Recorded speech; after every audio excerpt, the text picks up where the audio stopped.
Hello, friends. Here we are, continuing that section of the Discipleship in the New Age, which is section 3. And it's so important. The 6 stages of discipleship, through which we must all pass if we have chosen the path of initiation. We're about to begin program number 17. We just finished 16, and he, Master DK, was talking about our points of tension and our points of extension. So he asks that we free ourselves from those minor preoccupations. I guess it depends on what he regards as minor. Probably many things that we regard as worthy of attention. But to free ourselves, because we have a true sense of spiritual values, free ourselves from those minor preoccupations which produce extension instead of tension. These preoccupations dilute our focused, immovable will, which is another way of describing the point of tension. And points of tension do open the doors to experiences which we have not yet really had, however much we may talk about them. Then he gives kind of a illustration here. This is all a little segue. If you are to give a very usual illustration, preoccupied with your physical condition, you will not experience the tension that will make you a magnetic center of power and of love.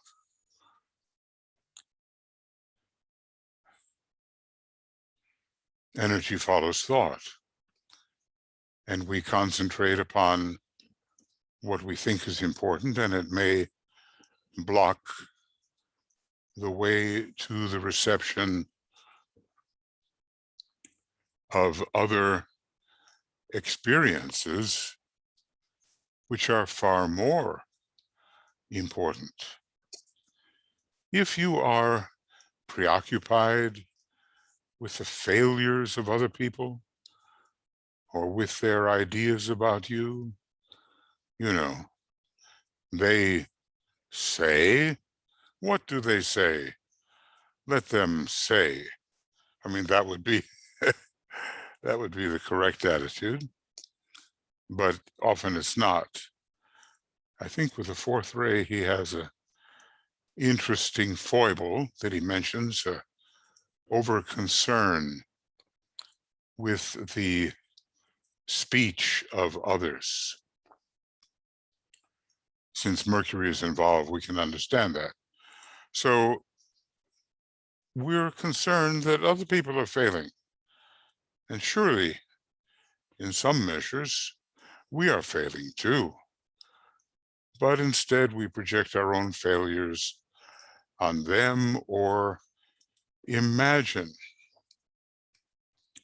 erroneously that if they fail, we must be succeeding, when it's just the opposite.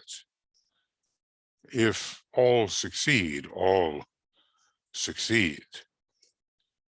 So if you're concerned about their failures, and who has not failed, and who has not sinned, and it may be simply a projection on your part anyway, you would find it of value. You will again fail to experience the tension which releases. Now, note that term, the tension which releases. When you first think of the idea of tension, it sounds like a grip upon things, and anything but a release. But it is so expulsive of secondary things that it releases us from them. And the new type of experience is allowed in. And surely we don't want to just talk about the tension which releases. We want to experience it. You would find it of value, he says, to discover where your extensions are, and then retreat inward to the point of tension, I mean, the one which for you is germane. Retreat inward to the point of tension, which you can consciously, from which you can consciously and effectively direct soul energy. Well, this is something obviously that has to be practiced. What else can we do but practice it?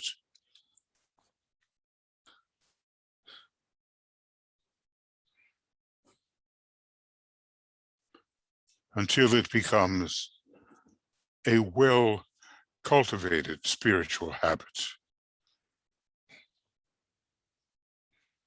Now, our extensions can be in any one of the three personality vehicles.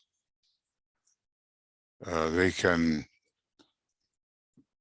be related to circumstance and the distractions of ordinary circumstance. They can, of course, be a kind of glamorous astral resistance against the truth.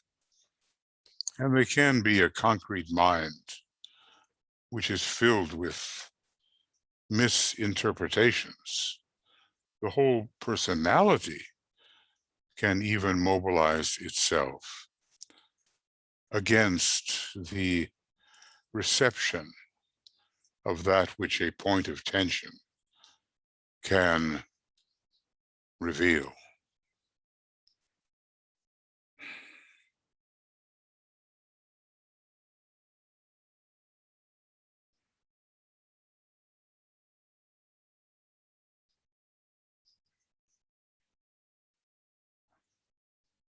In other words, the personality itself can function as an extension instead of in cooperation with that point of tension we call the soul. And it's going to take time and specific technique before we come around to developing the truly cooperative personality, cooperative with the angel of the presence, which is trying to lead a dominating role or take a dominating role in this battle between the pairs of opposites. We really are members of the fourth and warring kingdom. And if our wars are not on the outer plane, such as we might expect Aries to promote, then they are even more significantly on the inner plane, which we would expect Scorpio to promote, as it's called, conflict with duality. Now, we have entered that stage of studying the 6 stages, or even 7 stages, which is stage number 3, accepted discipleship. And we finished on page 735. You know, I always have good intentions that somehow I will be able to continue later on after one of the Ask programs. But it takes time to get those out to you and or get them to the people who can get them out to you. And I'm often disappointed with myself that I have not managed to continue as I wish I could have done. But today is the 14th of June, and we're dealing with program 17. Now, going on, because that's basically what we're doing, and trying to remove our extensions, which means working from a point, whichever point that may be, of focused immovable will, the definition of a point of tension.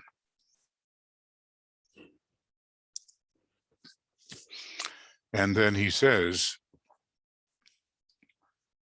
and it could make us feel a little bit crestfallen. You know how it is, you're standing on the crest and suddenly the truth hits you or is delivered to you, and you fall from the crest and you wake up sadder but wiser, and at least with the potential of taking the right path instead of deluding yourself. What good would that do? It would be a minor, temporary inflation, which all that time would keep you from doing what really served your true progress and the assistance you could give to others. So anyway, to realize about our energy leaks and drains, our extensions, this, he says, is the true esoteric work. The majority of disciples are not even 60% effective because their points of tension, that to which they attend usually, are scattered all over the personality and are not focused where the point of individual tension. Should be.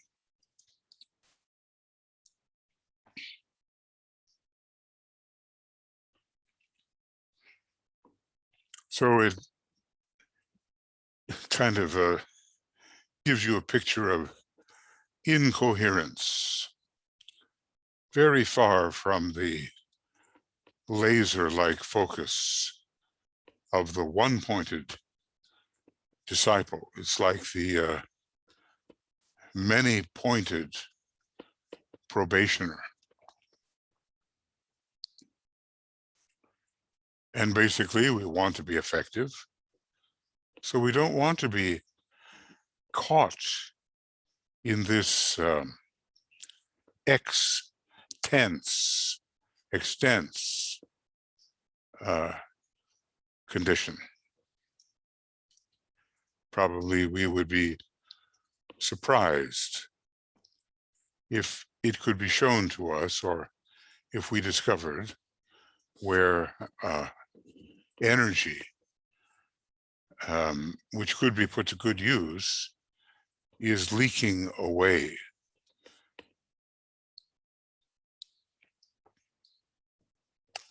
Because of our extensions. The reason that disciples are not sensitive to the master, and it seems that so many disciples really want to be, to the life of the ashram and to each other, is that they are extended and not tense. They are working and living on the periphery of consciousness, the kind of consciousness that would take one really into the ashram, and not at the center, their own center. They are eccentric in that sense.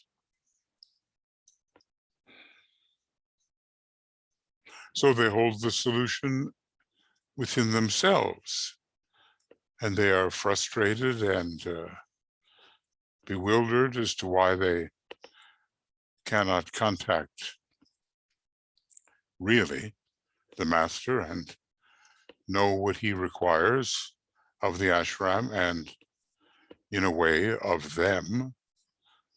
But the fault lies with them themselves. Their service, therefore, is partial. Their consecration, it's a kind of spiritual dedication, their consecration is weak, and they are overwhelmed by inertia, by lack of interest in others, and by many preoccupations with the form side of life. Not a great picture of how it really is with us when we would rather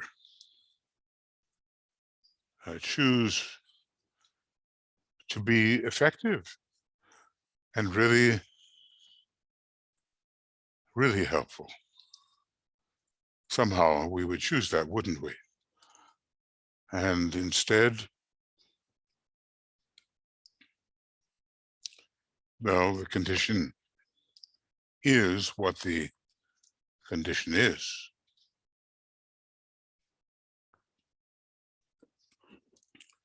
But better to face it. Better to face it, I think,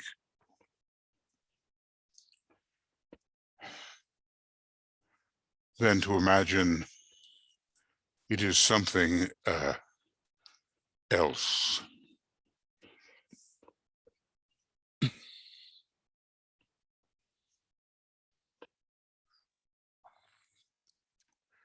So we go on. One more question might here be considered. Dealing with a phrase I have deliberately used several times. And the question, what is the distinction between love and the will to love?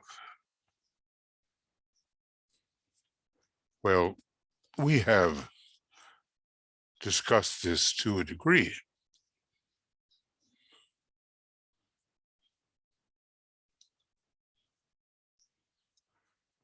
But obviously, the first is the goal, and the second is preliminary.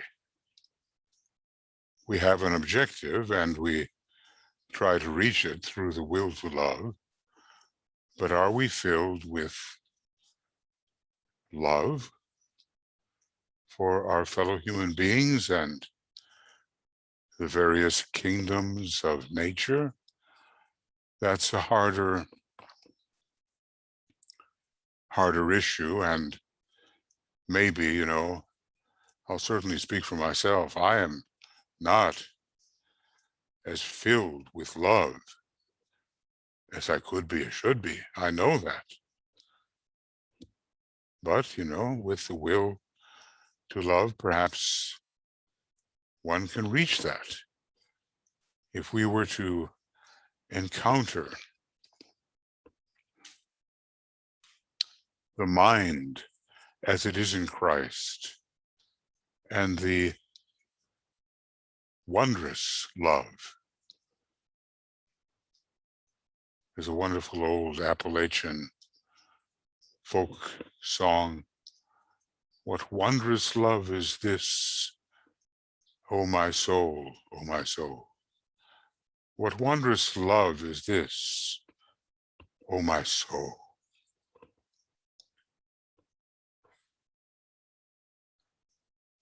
And it's about the sacrifice of the Christ.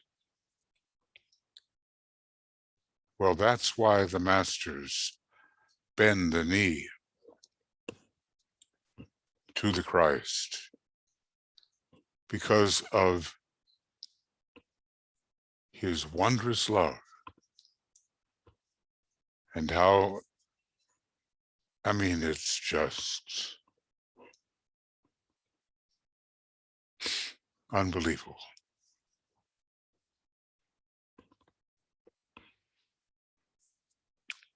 So this question, says Master Decay, is one which constantly is asked in the early stages of the path of discipleship.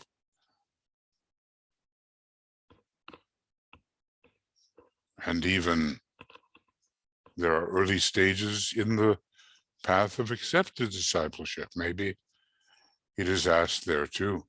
It is a most revealing question and is based on a sense of individual need and also of group need.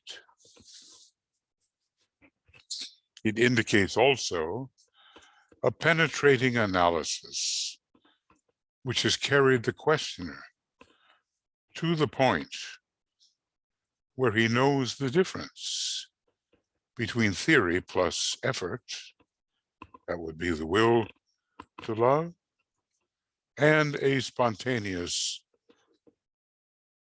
demonstration of that which is.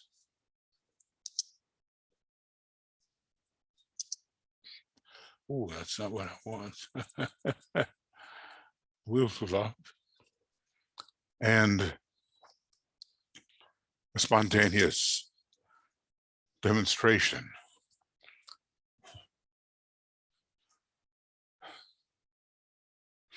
of the love of the soul.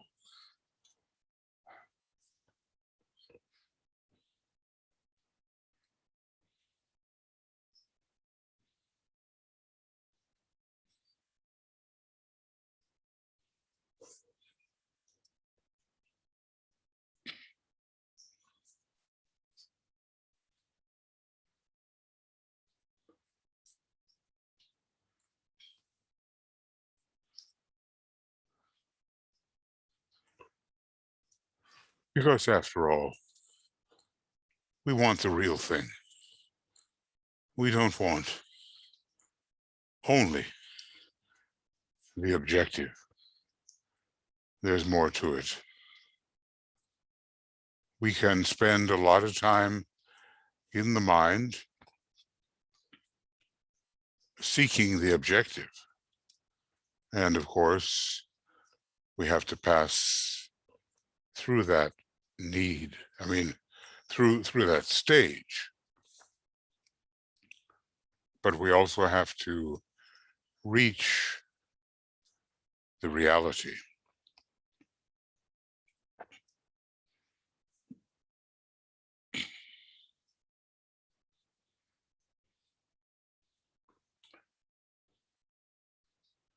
The early stages of discipleship. It is asked,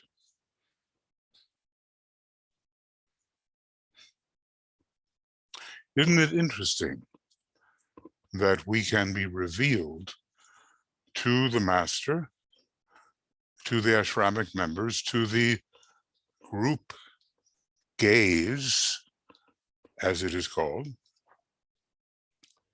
by the questions that we ask. The very question points to the degree of real penetration we have made, or may point to our earliness upon the path of discipleship. It may indicate a kind of superficiality of which we are still the prey. What are those burning questions which you would ask, which I would ask?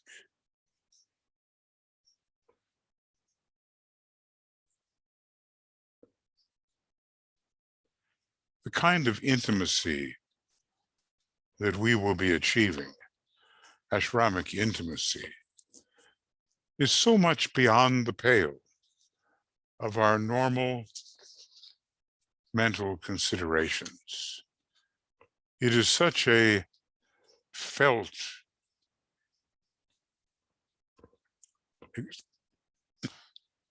experience.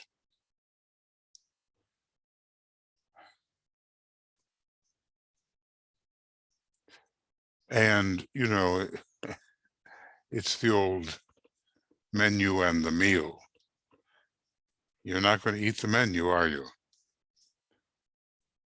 But it does indicate what is coming.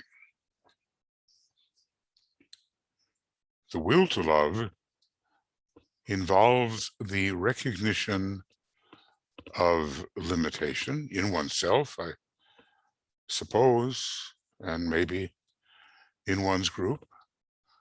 The recognition of desire and of the forcing of an issue and of intense aspiration, really to love.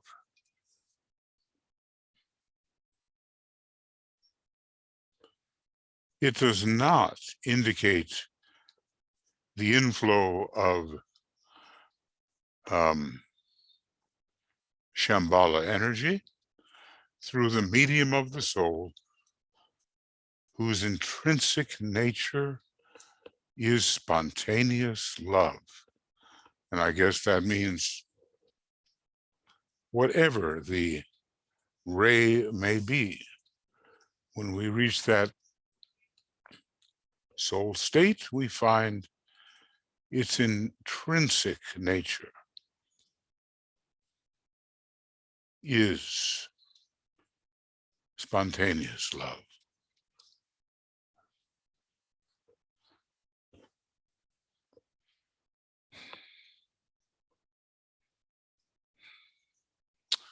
What do we find in Shamballa?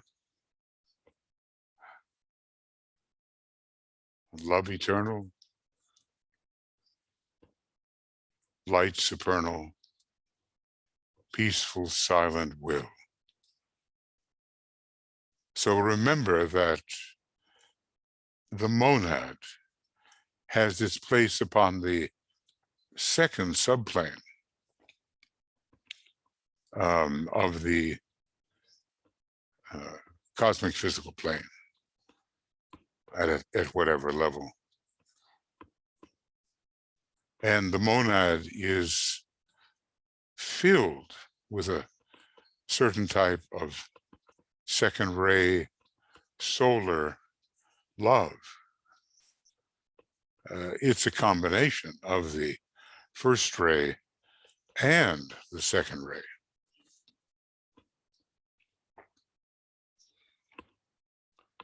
And the monad is going to have its influence appear within the soul, rather active at the first initiation, which begins to open the heart, the birth of the Christ consciousness in the heart. So let us remember something hard to remember, that there are 7 types of love expressed by the soul, but they are in the nature of spontaneous love.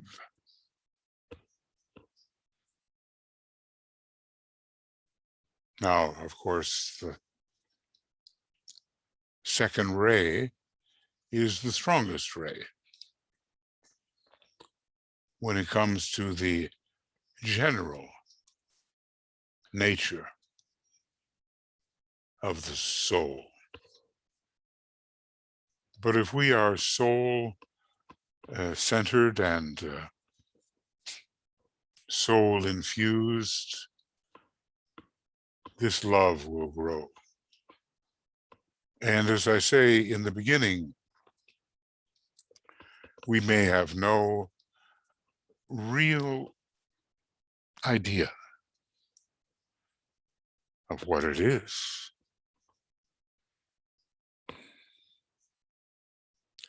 It grows from within to without. It is intrinsic, inherent, much veiled by glamour and illusion and general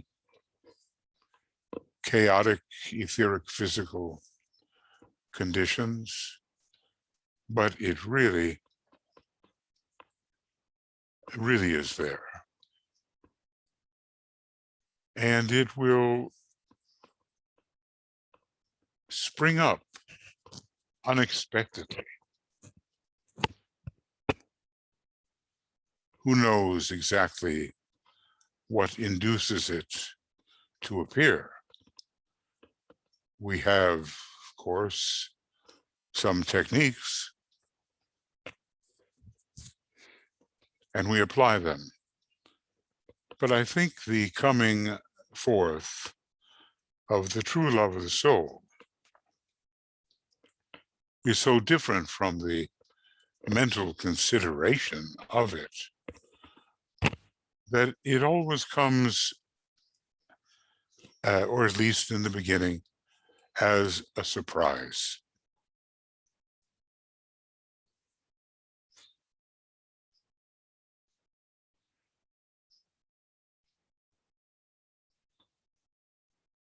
And with it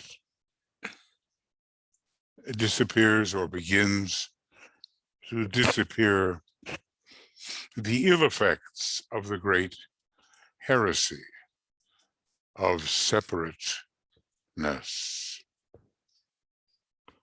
There are many technical ways to explain that disappearance of separateness, but then there's nothing like really experiencing it.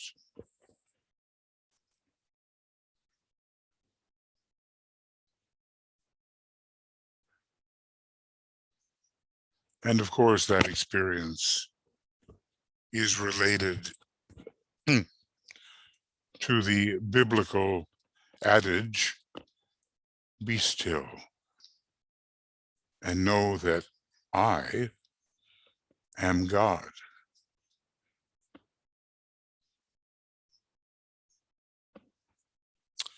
Where there is a determination to be loving, certain attitudes, either natural and belonging to a developed personality or forced through attention to soul behest, emerge. Now, this is maybe the usual state in the beginning. A certain fixity of will, I will be loving, and certain attitudes may be attractive, affectional, and maybe one is forcing this will upon oneself. The disciple knows that he lacks love because he is constantly finding himself isolated from and not identified with others.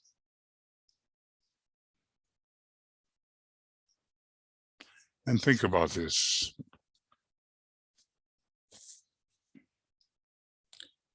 In your own case.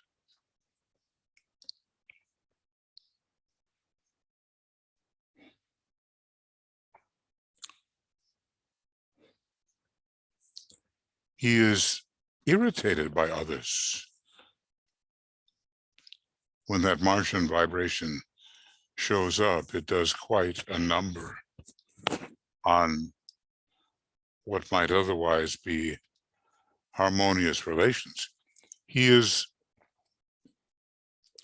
critical of his brothers, either feeling superior to them or looking at them and saying,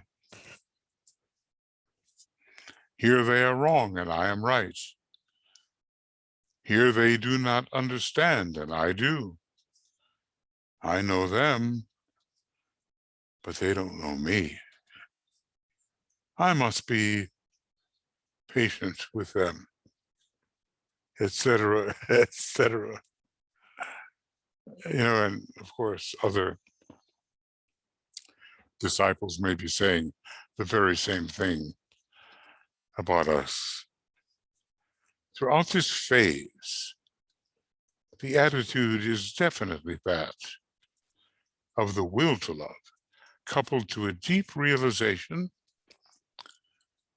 of the handicaps to the expression of love presented by those others and also by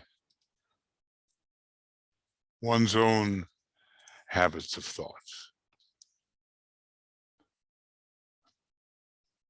And maybe we can identify this with ourselves. I know how often I have said, here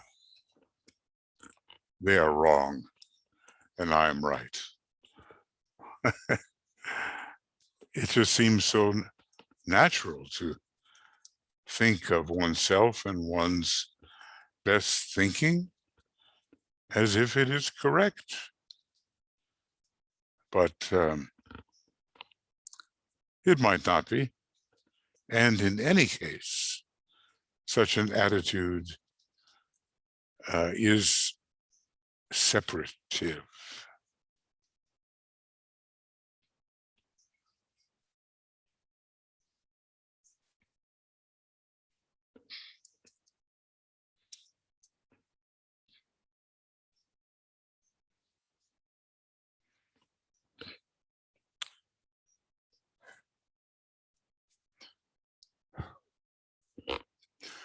So,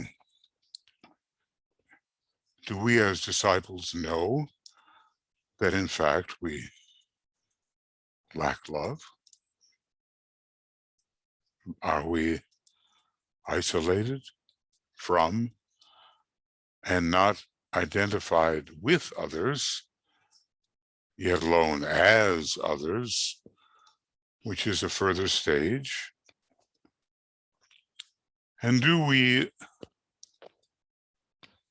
as so many of the Bailey students are criticized apparently for doing, do we feel mentally superior to them or superior to them in some way?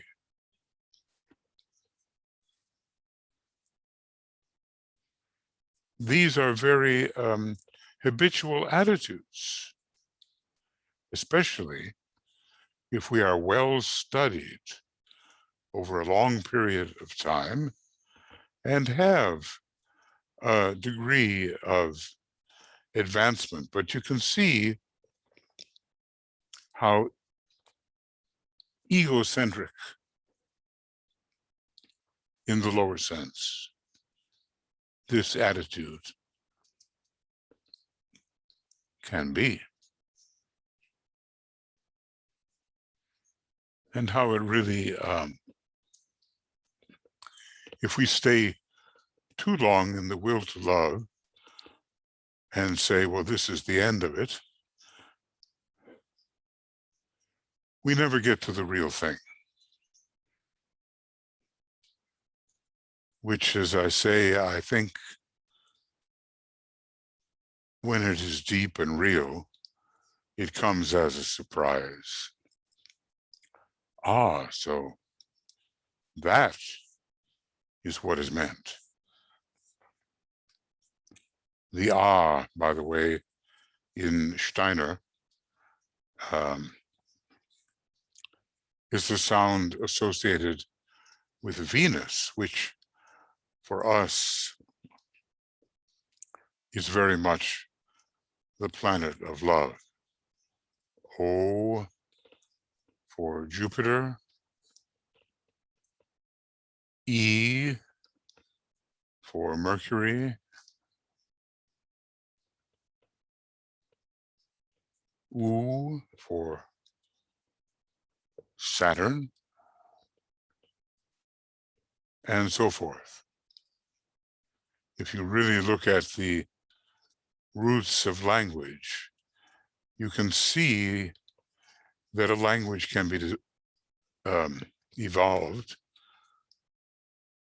which brings forth the astrological energies. Well, that would be a kind of mantric language. And of course, it does exist, but we're not in the position yet to appreciate it or to wield it. Well, anyway, DK says just what I said above, and I'm saying it because he said it. This is all a form of self-centeredness.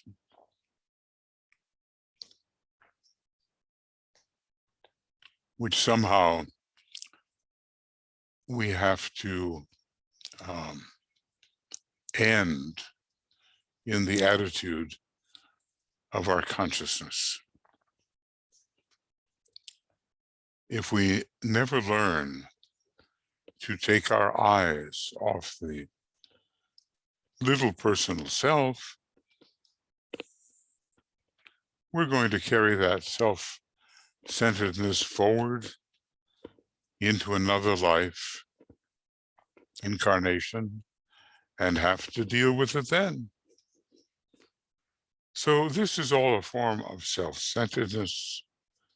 And then the true way to love is to reflect and meditate deeply and constantly upon the significance and meaning of love, its origin, its expression through the soul, its qualities and goals and objectives.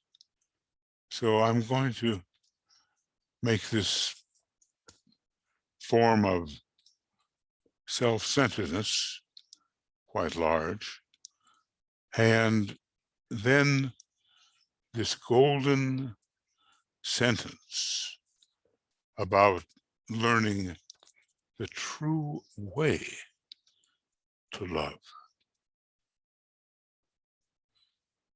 It seems like something that we really have to ponder, is to reflect and meditate deeply and constantly upon the significance and meaning of love, its origin, its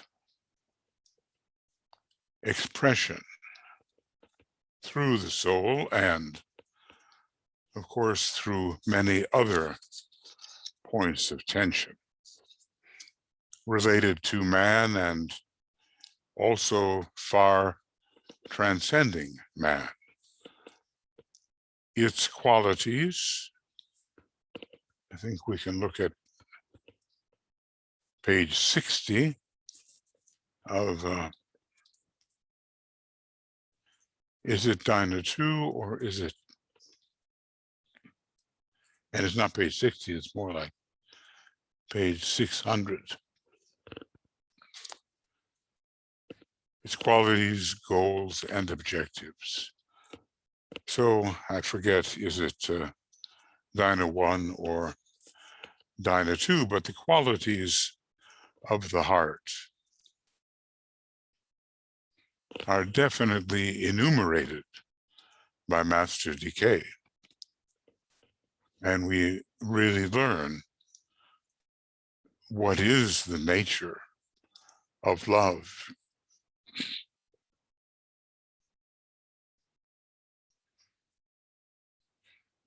I think a long way is still necessary. Now, here's a statement about how it usually is.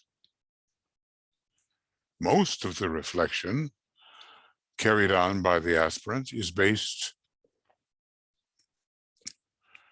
upon his innate realization that he does not really love in the spontaneous, free way of the spirit.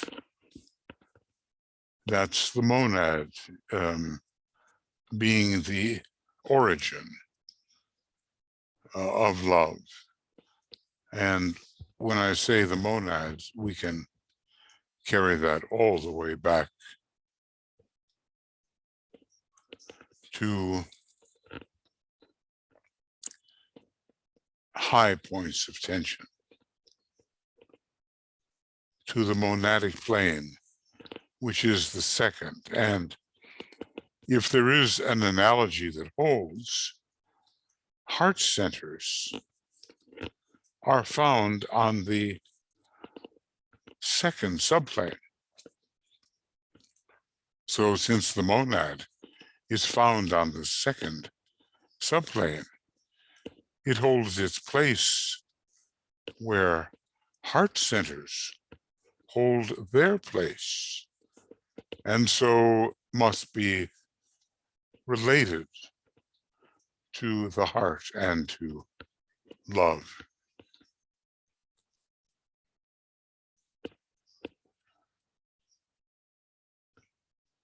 The disciple, therefore, is thrown back on a self-centered position in which he feels, now I am loving, Now I am not loving. Now I must try and love. Yet all the time, none of these attitudes is really true love, nor is their result a loving expression, because the disciple is identified with himself, his body, his vehicles, and focused in the personality. This is such a good paragraph, isn't it? Love is never worked up, if I might so put it, in the lower nature, but it is a free, unimpeded inflow from the higher. So here is what usually passes for love.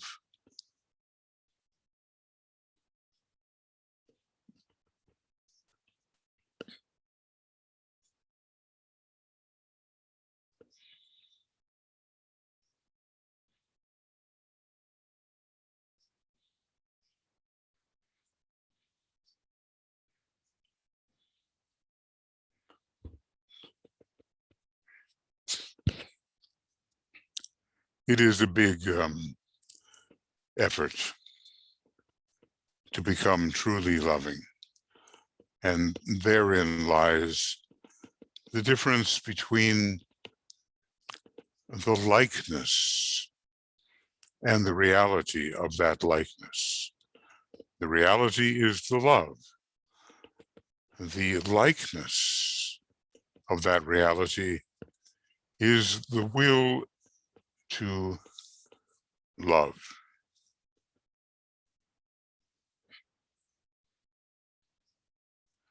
But let me see.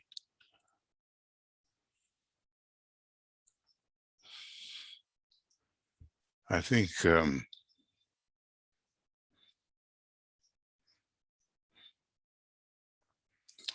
yeah, well, it's a lifelong process to reflect and meditate deeply and constantly on the significance and meaning of love.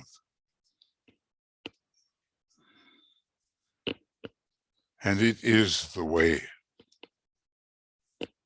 to understand that meaning profoundly.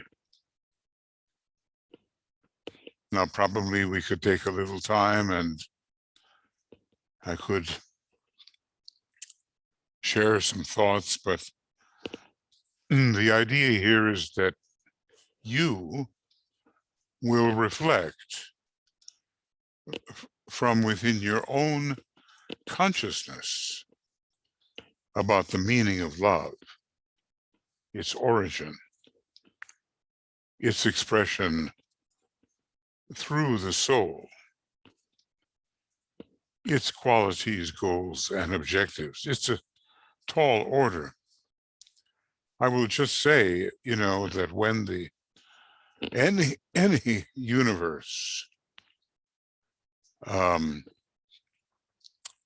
began through the process of self-perception to undergo numeration and to begin to divide into parts and pieces, the need for those separate, apparently separate, emanations, the need for them to come back together exists. And that need for re-amalgamation of the various parts and pieces which reduced self-perception has put before the eye of the universal logos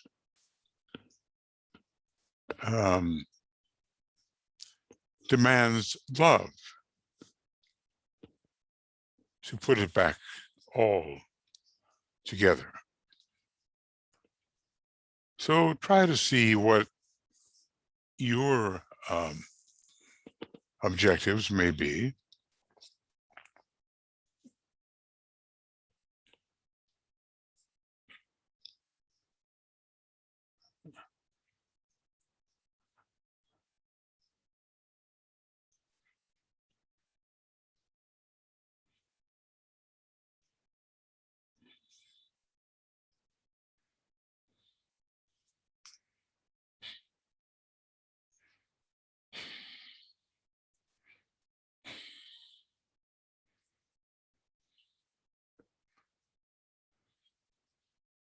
Try to see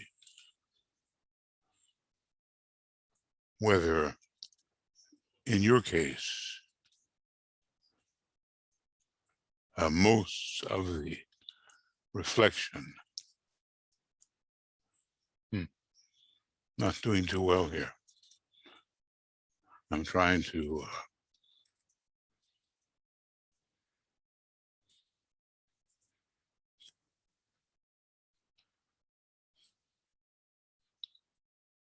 I'm trying to get the word most, but it's not cooperating with me very much.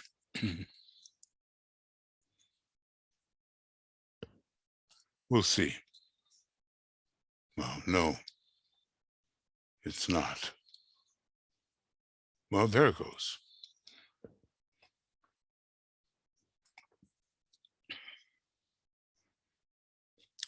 So no matter what we learn with the mind, and it is an abundance of potential learning from so brilliant and inclusive a master as Master DK, this quest for the loving mind as it is in Christ is our real objective.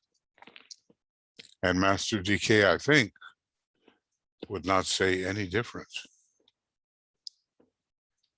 Because we have a planetary logos with a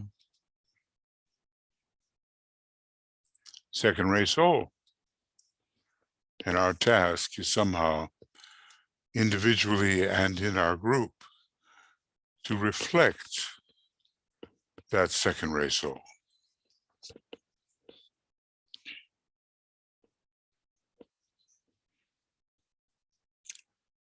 This whole question of how to learn, how to love.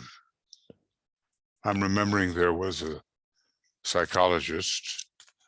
They ended up nicknaming him maybe 40 years ago, Dr. Hug.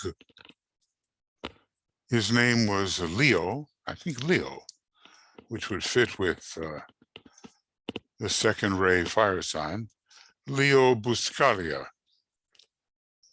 And he was deeply into the love aspect and expressed this physically.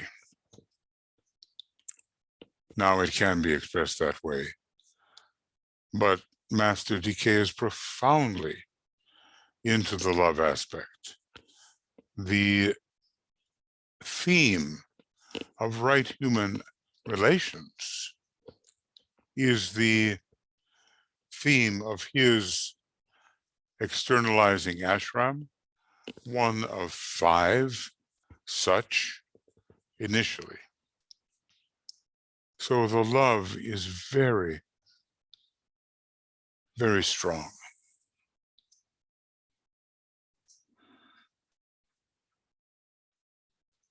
We don't want to be thrown back in the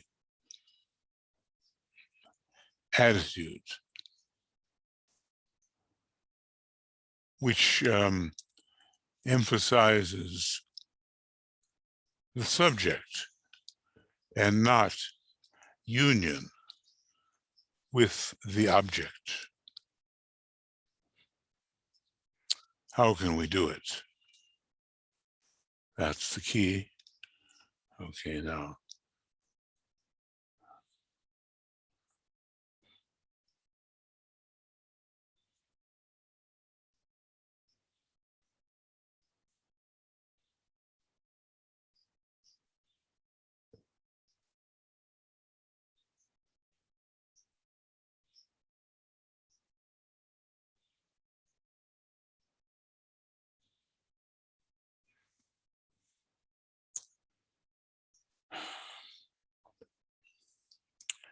So basically, this too is in the red because it emphasizes a very important point that about love, and we have to absorb that if we possibly can.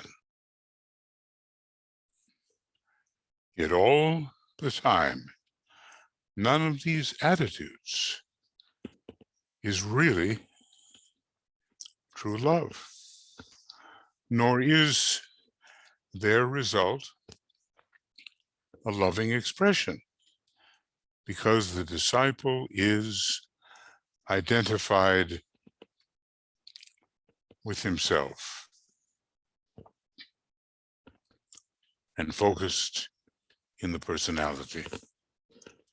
Well, this kind of distinction is paramount for us. And then comes the sentence, which is summary. Love is never worked up, if I might put it so, in the lower nature. It is a free, unimpeded inflow from the higher. Well, it's critical that we learn this distinction between love and the will to love, between the fact that we still have so much to do to bring about the state of love in our psyche, and compare that with those rare moments, perhaps rare at first, when we are surprised by the amazing power of true love, the mind as it is in Christ, the loving mind, and in a way the Venus mind, or beyond the mind. Venus has the sixth ray monad, and finally, I believe, the seventh ray, sixth ray monad. So he's doing a lot with love here.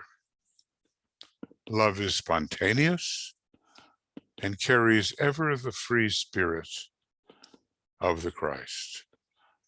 I would suggest that there has never been a better description of the nature of love than that given by the initiate Paul, even though the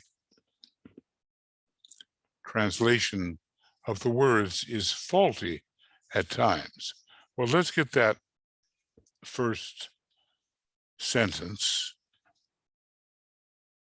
somehow.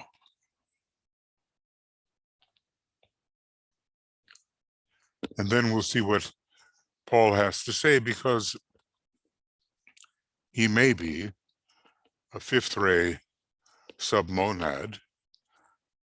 His final monad, one of the three, may be first ray. It seems that it is, but somehow in his soul nature, the sixth ray and the second ray and the Buddhic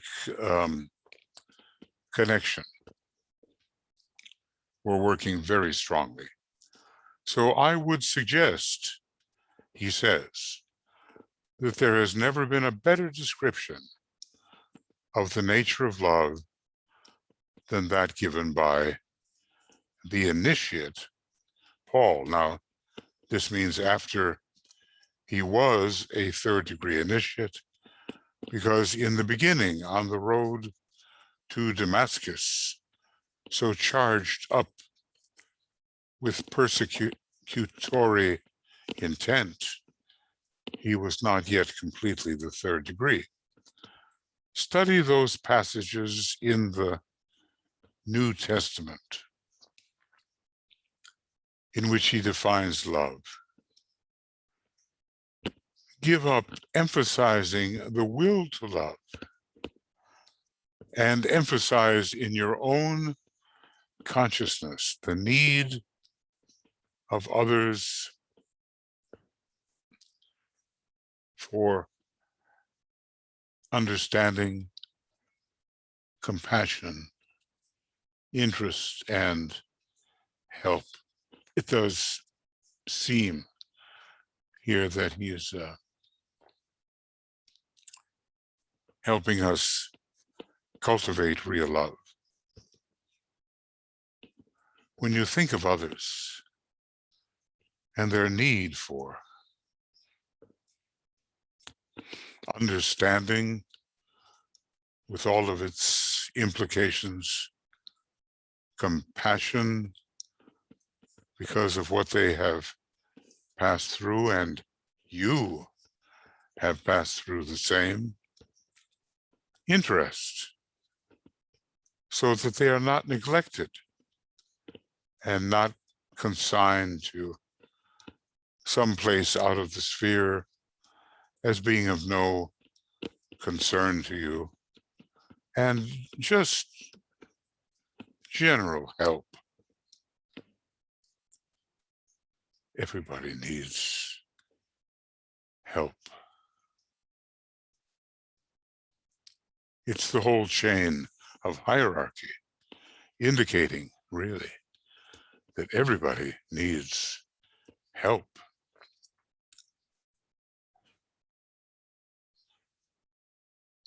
So DK is advising us, go to the New Testament and study the words of Paul, especially regarding love. Now, of course, he did put his own slant on Christianity, and it was not maybe entirely pure. Maybe it was overly complicated in terms of the Jewish law of the times.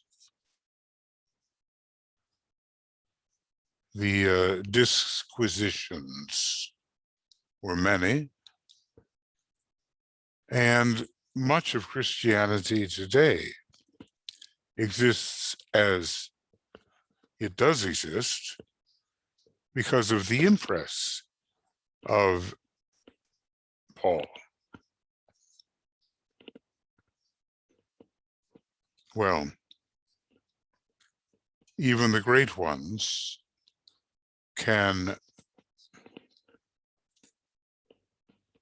somehow bend to their own perspective the greater insights of even greater ones.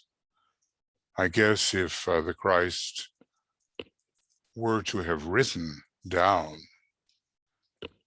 the messages he had, they would not have been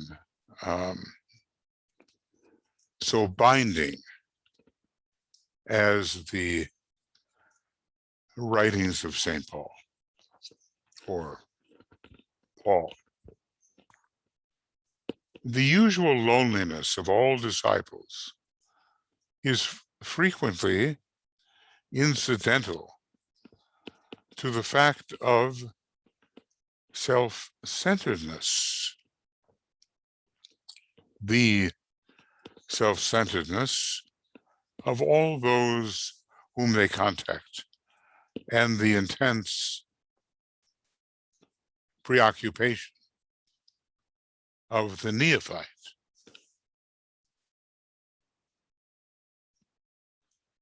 with his own growth. The cry of the neophyte is, tell me, then I will change. I will accept anything that is said, but tell me. Okay?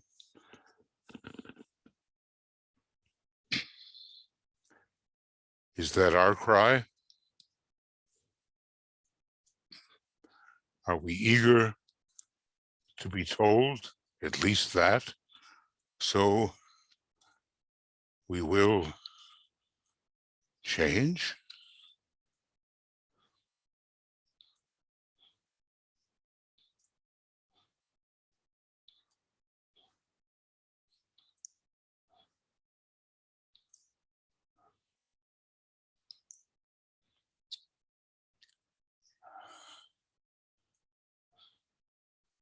I think maybe I should be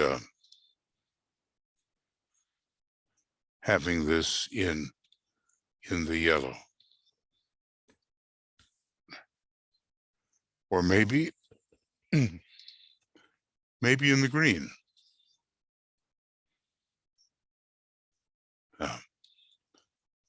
It will take a moment. Sorry for these delays.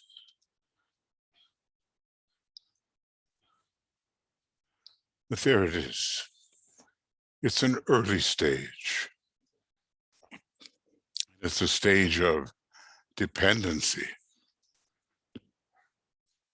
Tell me, teacher, and I will change.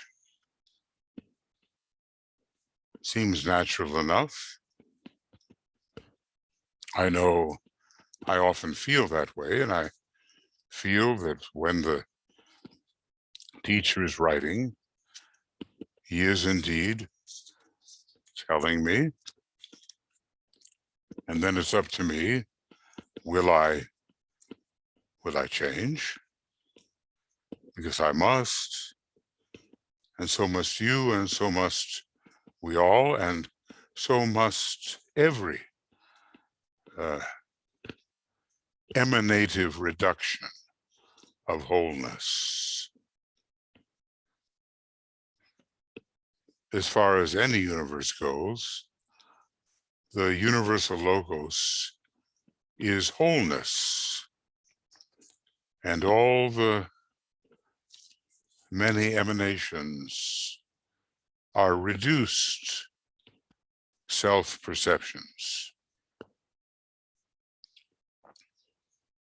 So all of them have to change until they have returned to that state of being entirely the universal logos and knowing it. We're not there yet by a long way. The cry of the disciple is, I'm recognizing so many things, you know, from studies in the arcane school, the kinds of sentences that were emphasized. The cry of the disciple is, aid the work, forget yourself. The world needs you.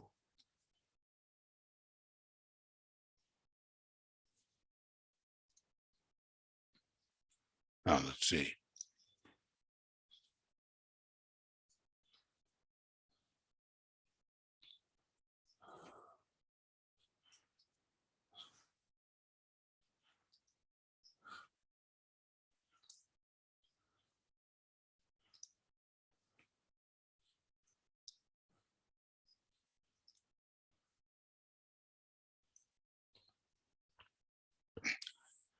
Aid the work.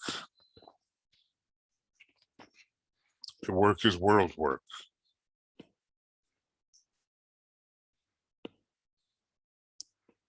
The work applies to the elevation of all human beings. Forget your little self. Now, the real self is something that the Buddha said to remember.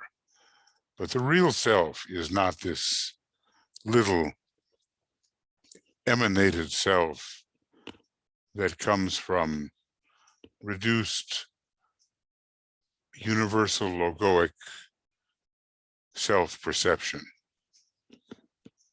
So if you want to just continue to deal with the limitation that comes from universal logoic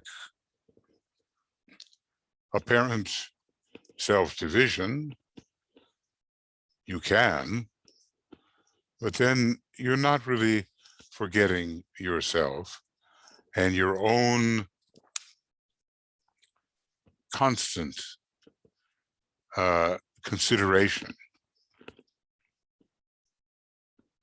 of your little personal or even individual self is preventing you from being the true disciple with heart aflame with real love, serving the whole, serving the world, and not worried about the condition of your little self.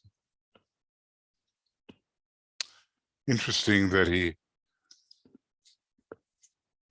uses the word cry. It seems to suggest something going forth from the solar plexus and the throat center.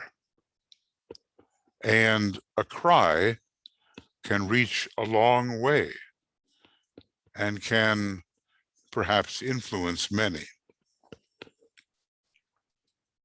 This is Master DK's long experience speaking. So many disciples are still shut up within themselves, hidden behind the wall of the personal self, and little true outgoing love is present. He wants outgoing love. It has to be expressed until they break through and truly love, and not just express the will to love,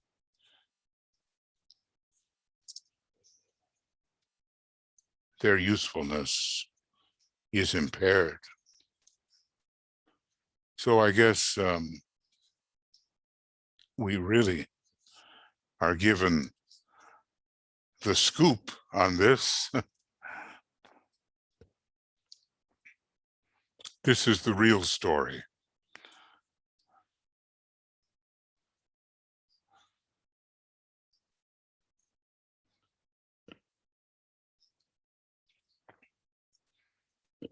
The will to love, desirable in its own way, must at length be transformed into true love.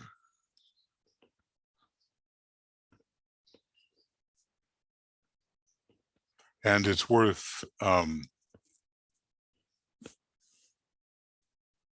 remembering this cry of the disciple.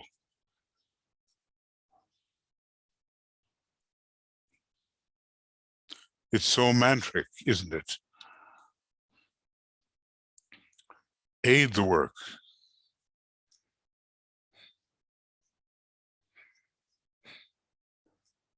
forget yourself in your aid of the work, sometimes difficult to do when we are rather self-centered and individual or individualistic.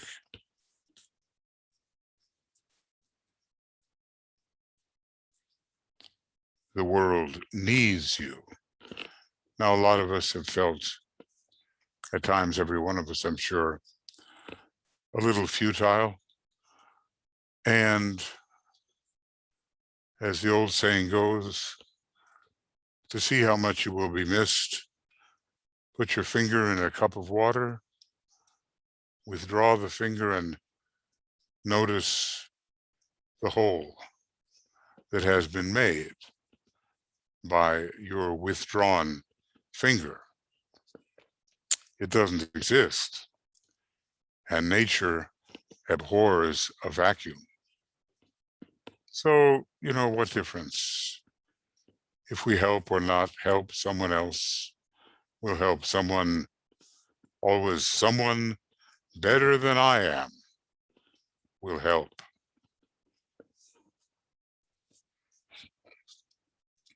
But if we were to extend that attitude, even the great ones like the planetary logos, the solar logos, would be looking for some life better than I am to do the helping. And the result would be help would not be given as it could be given. The result would be futility. You kind of wonder how Master DK just persists with all this advice through Alice Bailey. He really sees clearly. And although his is not the same task as that of the Christ, which is a huge task, nevertheless, the Master's task is appreciable. And on his own level, he too must look on with a level of horror. As DK says, the Christ looks on when he contemplates the 2,000 plus years that he has to really help to regenerate humanity. So the Master too, in a somewhat smaller way, has to regenerate those for whom he has taken responsibility. And, these sentences, one after another, are of such vital import.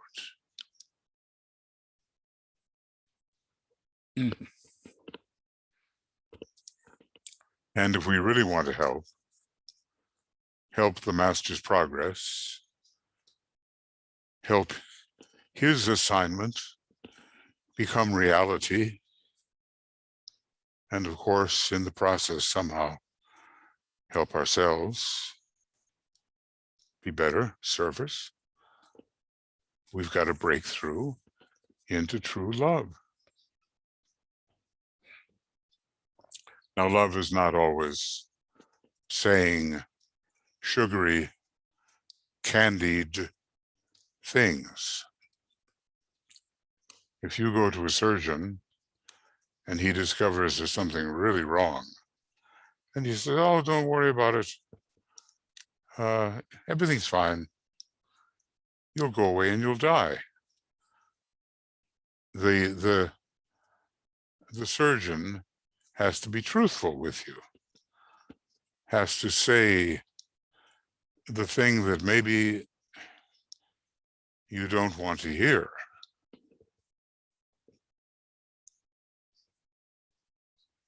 In order to be really loving, harmless and loving, an adjusted sense of proportion, a completed point of view, and divine understanding. Sometimes we call this tough love. You don't want a physician, whether of the body or the astral body or the mind, to be false with you, just to give you a temporary sense of security and relief through statements that are inaccurate but pleasant. We don't really want that. And of course, when we are responsible as mentors and guides for others, we have to remember this, but it's not easy to find the way to speak. I saw a beautiful America's Got Talent show, and there was this lovely woman with a beautiful voice, and she was apparently dying of cancer. But, you know, her attitude was so incredibly positive, and they gave her a 2% chance to get through it, survive it. And her attitude was, well, 2% is not 0%. So she somehow maintained this positivity, even in the face of very dire circumstances. We want to be leveled with. We want the truth to come to us. Now, of course, the best truth will come from within ourselves, or maybe I could call it the truest truth, or from the master who will deliver the truth. Interesting that DK said, I will under all circumstances speak directly to you. And I will not, well, he didn't say I will not pull punches, but that is what he meant. And yet when he actually got into the situation, you could see he was speaking directly, but it was modified in a manner that would have impact and truth value, but still would not be so frank as to run the risk of destroying hope.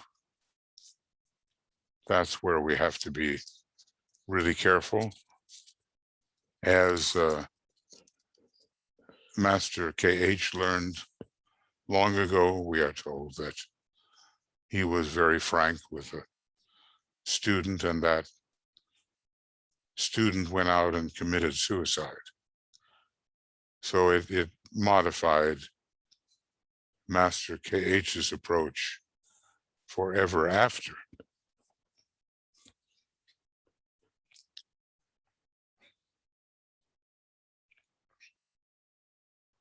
But we do want the truth.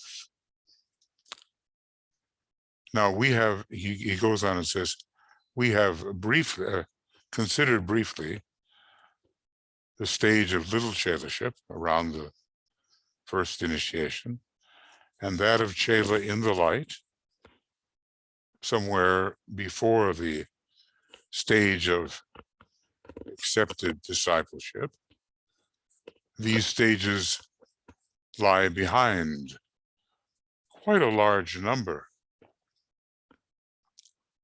of human beings today. They know what they're doing, and they're working in the light, and they're ready to move on to a higher point of tension. It is necessary, however, to revive the effect of these two experiences. And the need to do so lies behind much of the work done by disciples and teachers at this time.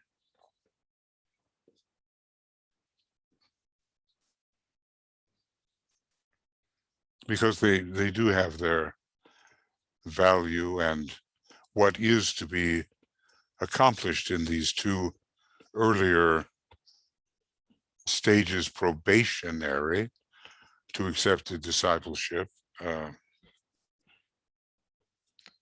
there's a significant need there.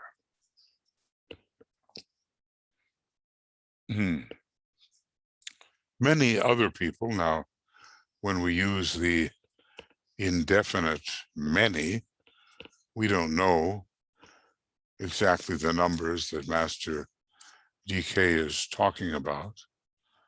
Did he somewhere say that there were 104 accepted disciples working in a certain way when he was writing a treatise on white magic? That's not very many, is it? It's got to have increased dramatically. So many other people are today passing through accepted discipleship. Now, do you know whether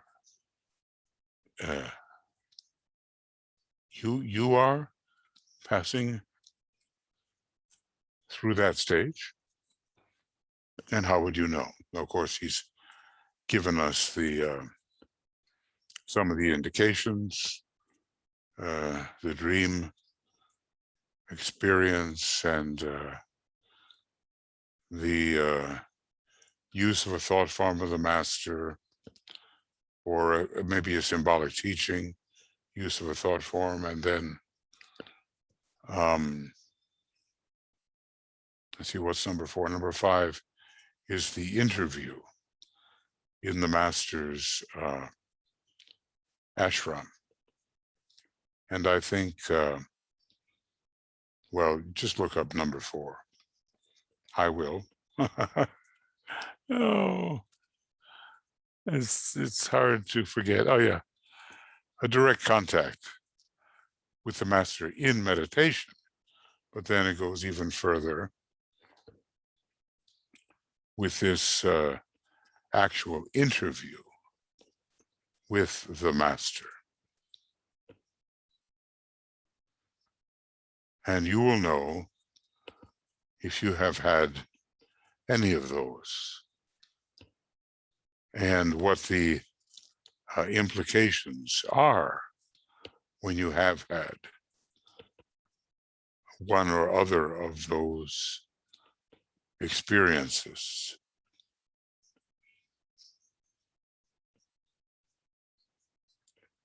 The keynote of that stage of accepted discipleship, yes, is, as you know, well, we should know by now, right?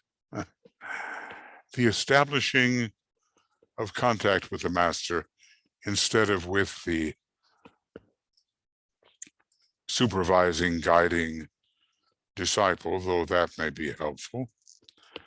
It is primarily and technically the task of the master to evoke the direct response and conscious reaction of the disciple.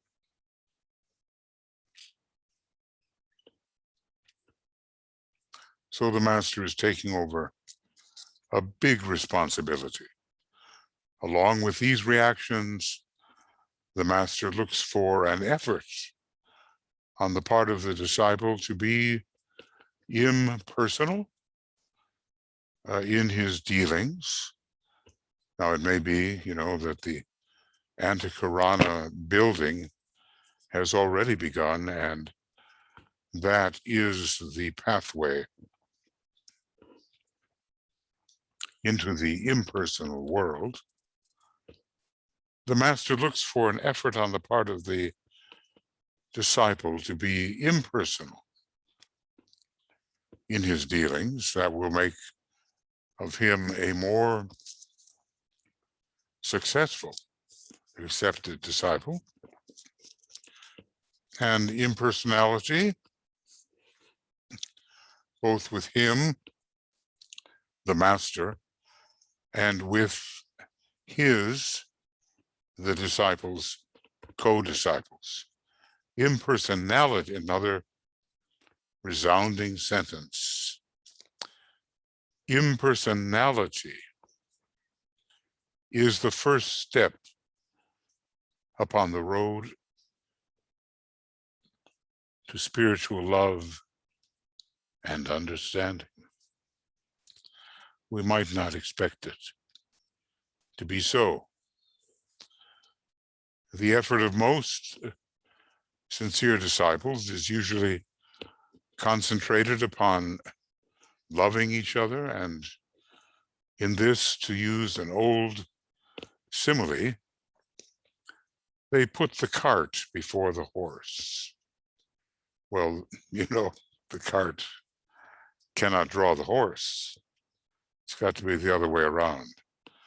Their effort should be to achieve, first of all, impersonality in their dealings for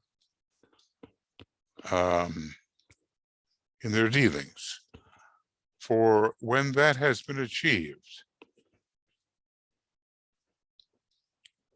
criticism dies out and love can pour in.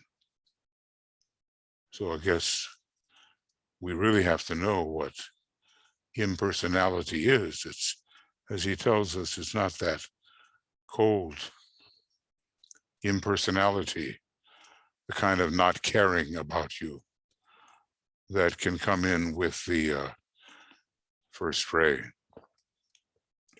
or maybe with the sixth ray if you happen to be outside the specific narrow range interests of the sixth ray individual. Impersonality is the first step upon the road to spiritual understanding.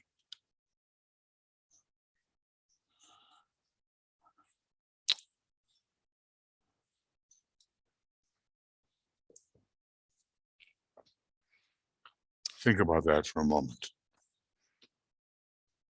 Now, obviously, a pretty quick moment, right?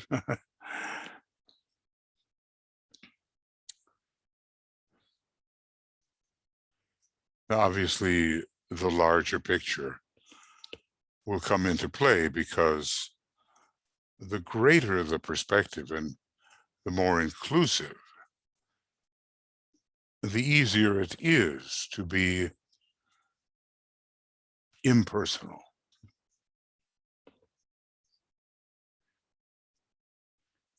With one's fellow disciples.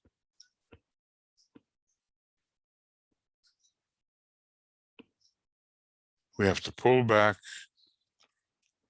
see the big picture, examine without emotional reaction the condition of the individual we might seek to help. See the individual in the large context, almost scientifically, as it were. And then spiritual love and understanding are freer to develop. Have we tested that out? Just look at anybody in your imagination, maybe someone close to you, and say, well, how do I feel about this person?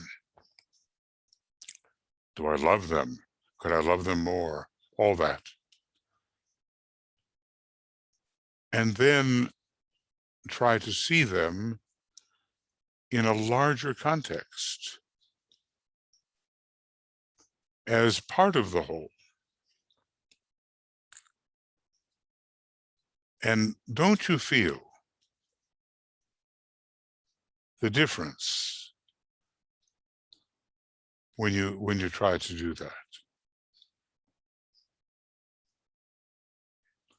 Suddenly, the scope of the inquiry broadens out and it deepens. It's not just, do I love or do I not love sufficiently this one or that one? So this is an unexpected statement in a way, because he's told us that we have to learn to love. So he's also told us that we ponder on it, and number of other things that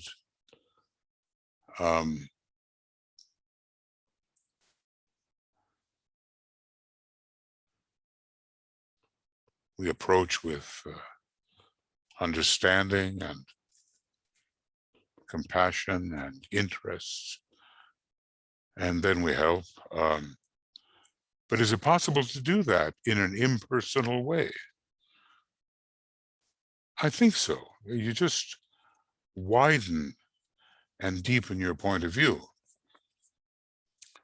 and the individual becomes someone not directly related to you, but becomes part of the whole. And you begin to understand that person or that individual within the context of the whole. The master also looks for an effort on the part of his disciples to work on a larger and more generous scale in connection with his work in the world of men. He leaves them free to work as they may choose, but he most certainly looks for the effort to take place along the lines of the specific activities which constitute his intention. Well, the master has certain service activities. We're focusing here on Master DK, and the triangles is something profoundly important to him and to the whole hierarchy, and the work of world goodwill is another of the foundational service activities. And of course, the training of disciples, that's been something he's been doing. And it's something that we, as we take on mentorships, or they call them secretarial positions in the arcane school. That's all an important part of what he is promoting, but maybe that somewhat goes in the ashram in general of Master K.H. But the training of disciples, yes, there's something coming out of his ashram along that line. So he wants us to work in a larger way. Now, many of us don't.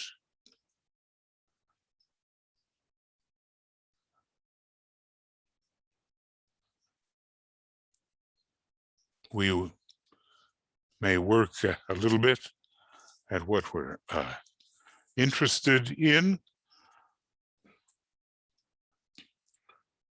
but it may be, after all, fairly narrow. Still, a little is better than nothing.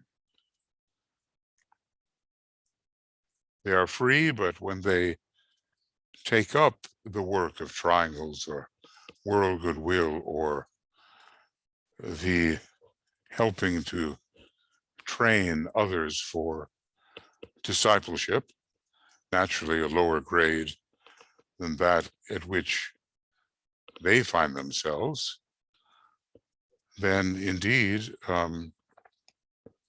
they are helping. And the master looks for that. He assesses carefully. He sees what we think, what we write, not word for word necessarily, but as he described it at one point, a symbol of what we're doing appears before the eyes, and on the basis of that symbol, he is able to grasp what it is we are really doing. To achieve this vital and strenuous effort, the Buddha asked that we be strenuous. There must be the ability to focus on the work. Forget yourself. Concentrate on the work. The world needs you. I'm paraphrasing a little. There must be the ability to focus upon the work and its needs, and to develop the power to cooperate with those also engaged in similar work. And this again involves impersonality and right focus. We certainly don't want to descend into glamour-producing criticism with regard to our co-workers, and yet I'm sure we all have. The master is today looking for dedication to the needs of humanity in these days, I guess the 1930s here, of human agony. And this involves a sensitivity to world pain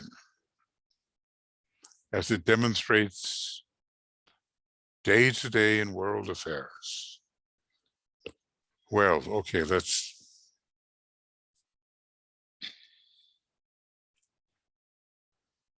impersonality and right focus. Yes. And then dedication to the needs of humanity in these days of human agony. And if we look back, and maybe some of us have been even through that, it was agonizing for so many, so cruel, so inspired or induced by the forces of materialism and the Black Lodge, basically. So they were days of human agony. You just look at even some of the documentaries and they are horrifying. I guess maybe every war has its horrifying aspects, but this was a particularly calculated attack by the forces of materialism. So the master is looking, he's on the outlook. They look for Blavatsky this way, to find her and to utilize her previously cultivated abilities as Cagliostro and who knows who else. Was it Paracelsus as well? Days of human agony. This involves a sensitivity to world pain. From day to day, as it demonstrates from day to day in world affairs, and as it is today demonstrating. It requires also a divine indifference to outer events in the life of the little self, and a sense of proportion, which enables the disciple to see his little personal affairs. Now, first of all, they've shrunken compared to how we usually see them, physical, emotional, mental, in terms of the whole, yes. So again, we arrive at impersonality, this time impersonality to a man's own reactions. Those reactions will come. Any of us who have passed through difficulty, guess we all have, agony even, maybe we all have, we have to have a divine indifference to these reactions. And that's not easy to cultivate because basically we are individualistic and we are rather identified with the personal self, if the truth be known. So going on, the master has therefore necessarily to ask himself whether the expenditure of time and energy which he gives to the members of his group or ashram is rightly warranted, and whether as a result the group has quickened for increased service and is more closely knit together in the bonds of ashramic fellowship and is decentralized and less a group of dedicated personalities and more a group of living souls. Well,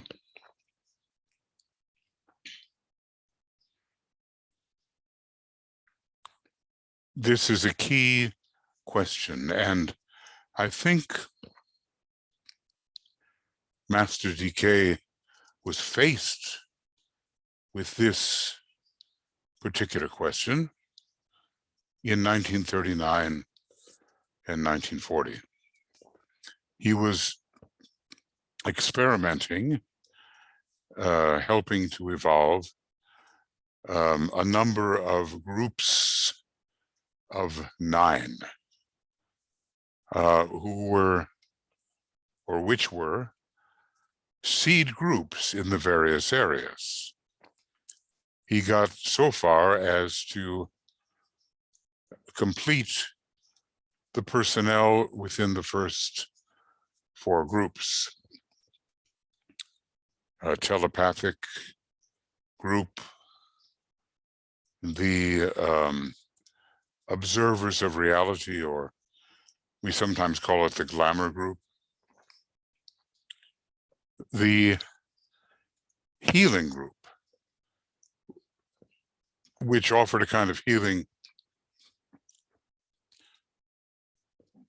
not only of a strictly physical nature, but also psychological healing, and even in some cases, mental healing.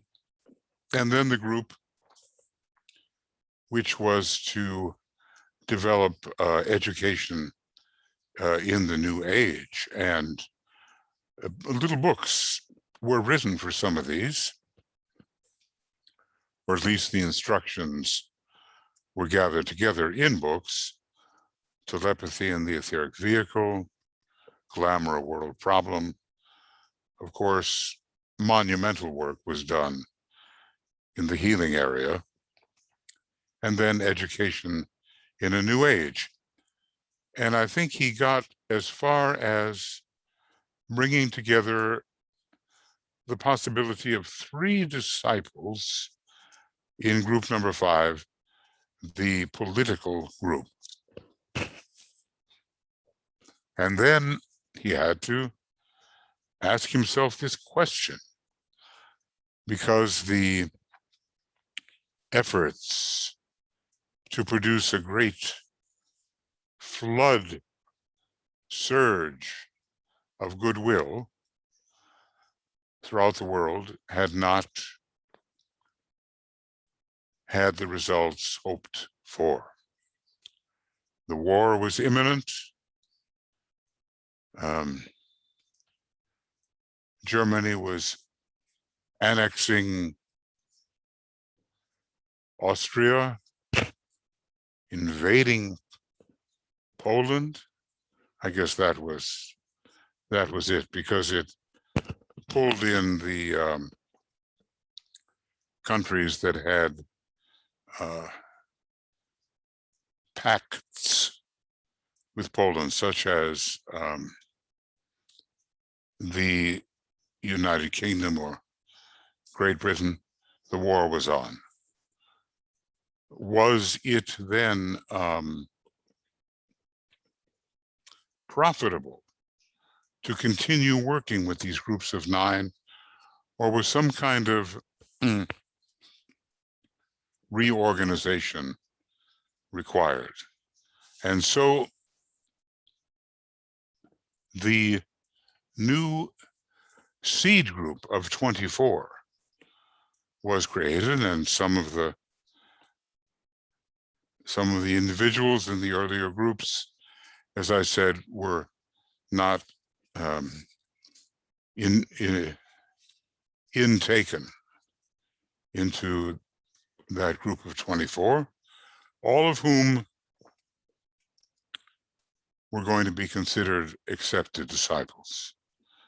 Because, as stated, these others who were not inducted into the group had reached their high water mark.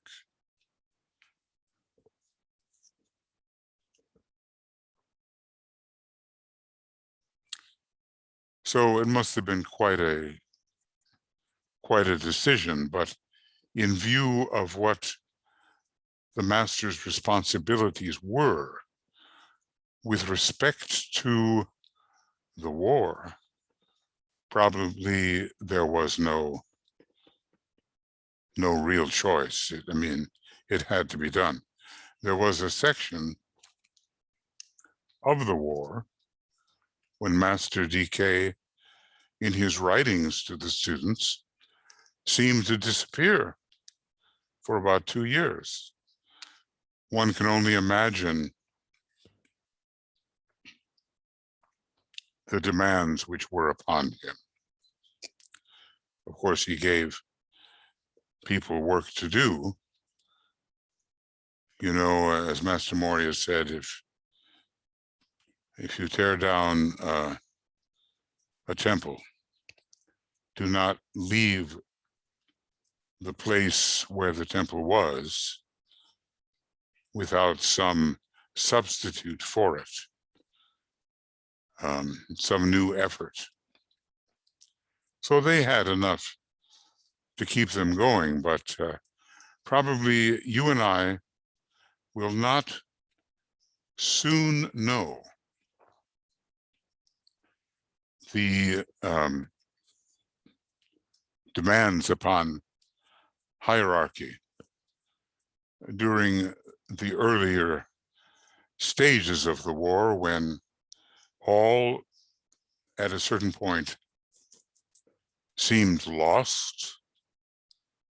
And this was before the turning of the sun northward in the year 1942. And then something different had happened, and the Lords of Liberation had entered the fray, and humanity did not go down to defeat. That's one of the more dramatic episodes or events in the discussion of that war. We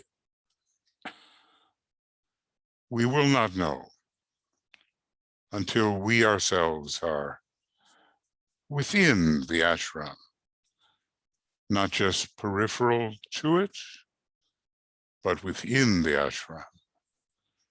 And then maybe some shocking realization of what really went on will dawn upon us.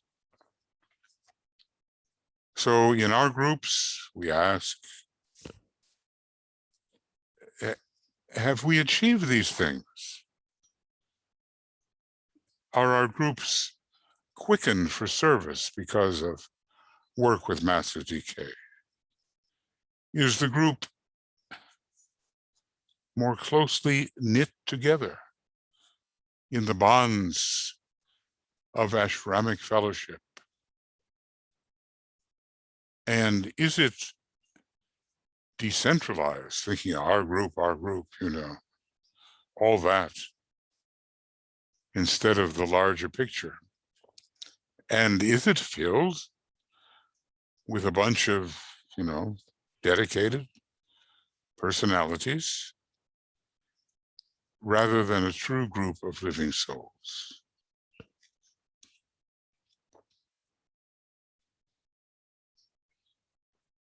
I guess we still have a ways to go. This whole section is pretty much on impersonality. It seems that to go through the stage of accepted discipleship, this quality, this impersonality, is one of the requirements. So just try to see the picture big and deep and not so interactively personal. Try to see from a larger perspective, as if your actual point of view were the soul.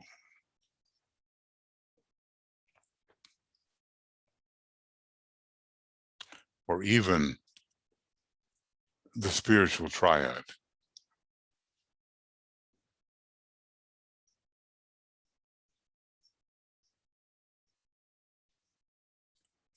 And then those who are familiar to us in other ways, more personal ways, we'll undergo in our eyes a change of aspect.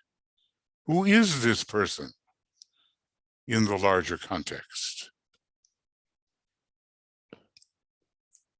That's the key, in the larger context. Not this is my son, my daughter, my wife, my mother, my father, what no. Yes, but no. Who is this soul in the larger context? And then immediately a truer light begins to shine.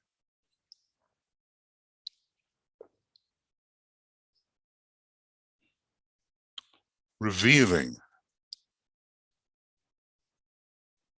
who we are really dealing with. And the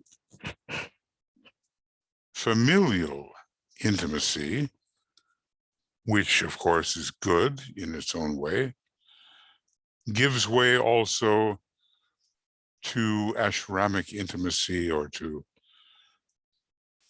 a larger view of the quality of the person that we are assessing, even as we are assessed.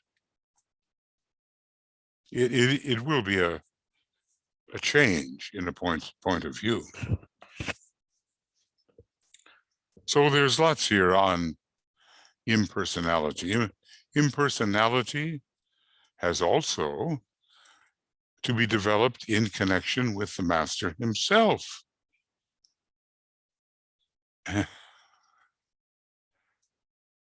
This is about whether we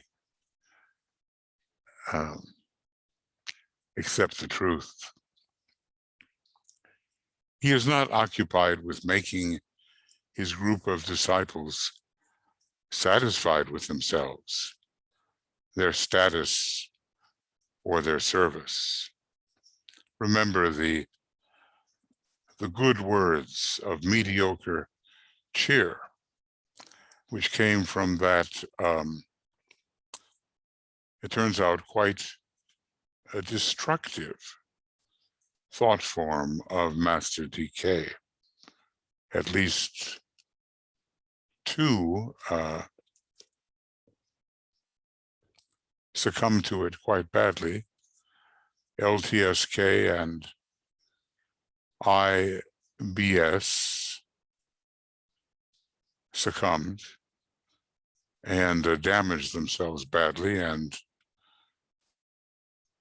to a certain extent, the group. So Master DK had to be called in for protective work and basically repair work.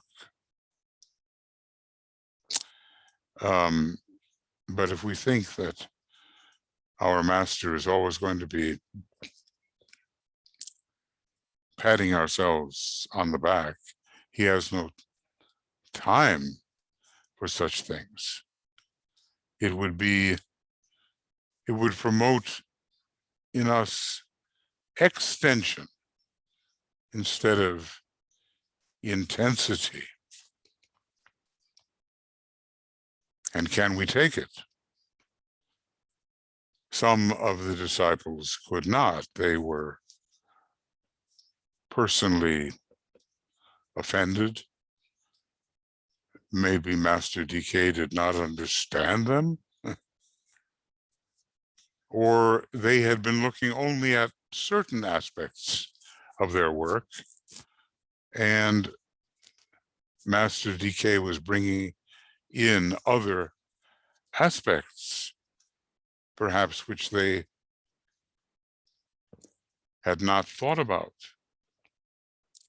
Some cases were worse than others, but in any case, it was not easy to live under the gaze of the master, who, as it says here, He frequently lays the emphasis in his few and rare contacts with his disciples upon their failures and limitations.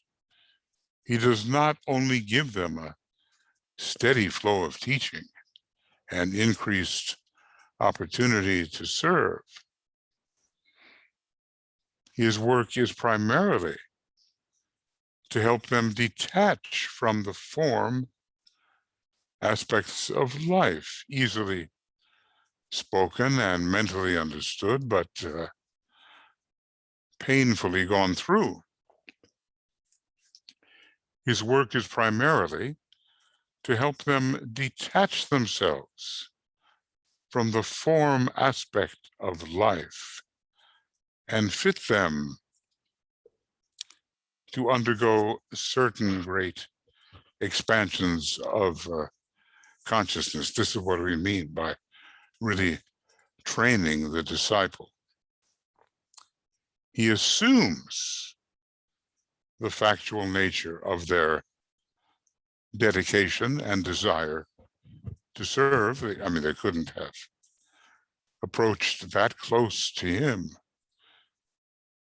He wouldn't have accepted them if he didn't have that basic orientation from them, dedication and desire to serve. This he has shown by receiving them into his group of disciples. In other words, as a criterion for acceptance. When he did that, he assumed also, he took on even more. Burden me still more, says Master Moria. When he did that, he assumed also the responsibility of preparing them for initiation, toward which every true disciple is tending. We have to know what is the probable initiation ahead and why we think so. So we don't delude ourselves and voluntarily or involuntarily deceive others. It is no part of a master's duties to pat disciples upon the back or to congratulate them upon work done and progress made, as I refer to it as the attaboy attitude. He has instead the task of watching closely their note or vibration and of indicating where changes must be made in attitude. That's more an astral thing, maybe, kama manasic, and expression, more outward, where intensification of the spiritual life is in order, and where personality adjustments could lead to greater freedom and therefore more effective service. This is we've got to take this, If we expect something else from the master and are constantly dependent upon his approbation. My wonderful uncle, I don't think I was more than 10 or 11 years old, taught me a lesson about successful work with people up to a point. And he said, be hearty in your praise lavish in your praise, and hearty, there's the important word, in your approbation. Well, you know, you don't want to become an insincere flatterer. But at the same time, people do go through a stage where they need encouragement. And you do acknowledge what they've done, and you signal your approval. Okay, up to a point. And I learned that lesson, and I had no idea at the time how it would apply to me, because I was very young. On the other hand,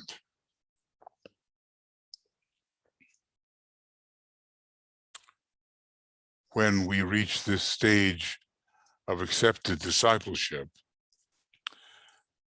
we can expect an occasional commendation, occasional, when it might do some good. But it's much more likely to receive the corrective word from the master, because that doesn't waste time. That gets right into it. That allows you, if you take it seriously, to make more progress than attaboy, you know. That's the way. Attaboy, attagirl, you know. More pleasant for the little ego, but not really an expression of the love which will release.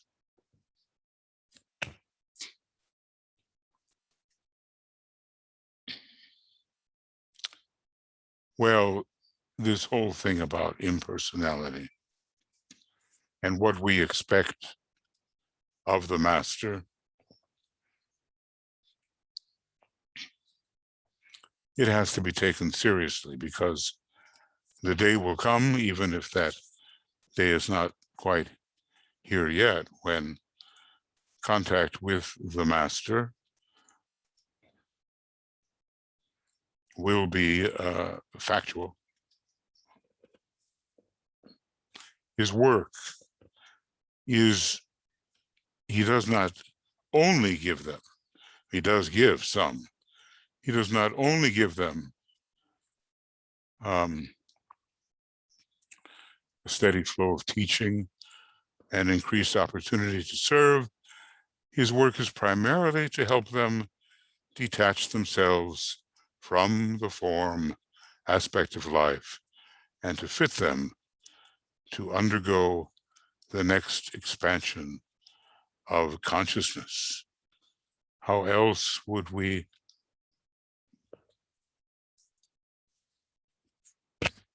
say that he is really expressing his love? It's tough for the personality to accept the lovingness of tough love.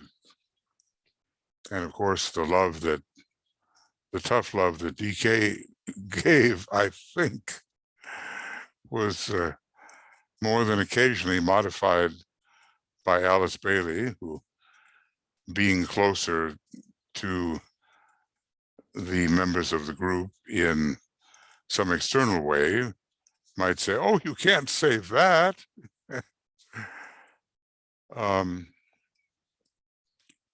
And I think DK did modify, to a degree, the intended frankness which he had intended. But still, he got his point across. Yes, it was in a way, a wonderful thing to be under his direct tutelage, and for a number of us, depending on our sincerity and his time of externalization, this will come. I just thought of it. We really don't know right now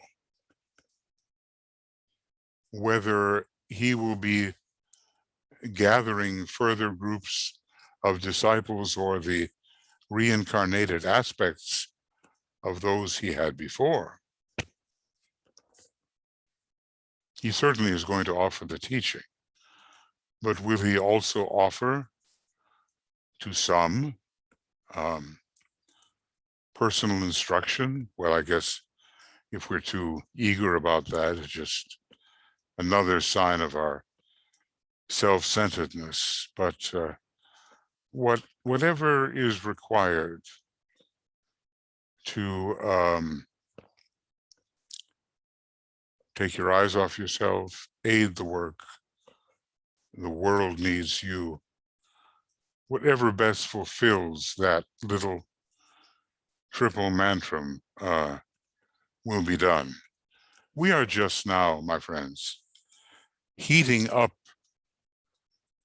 to our first possible intensive ashramic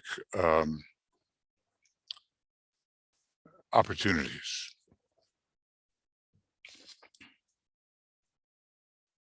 And preserving a degree of selflessness in all these opportunities becomes indispensable. And we will realize it, I believe, in more than a mental way as we go along.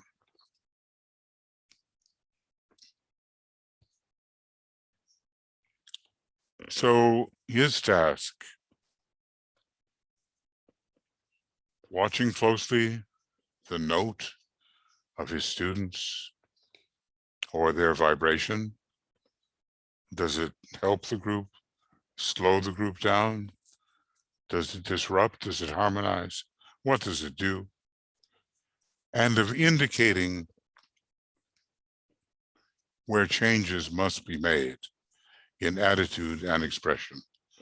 We have to be ready to accept those suggestions where intensification of the spiritual life is in order. He talked about a disciple who was a fairly satisfactory disciple, but going along, apportioning a little bit of time to the spiritual work and other time to just more casual life experience. But he says, you're not the disciple as you could be, with heart aflame and giving all you can to the work. That kind of decision lies before us. So we all have these personality adjustments, which could lead to greater freedom and to more effective service. And I think even in these days when Master DK is not writing letters as he did before through AAB, we've got to be a little bit aware of where those areas of personality adjustment might be.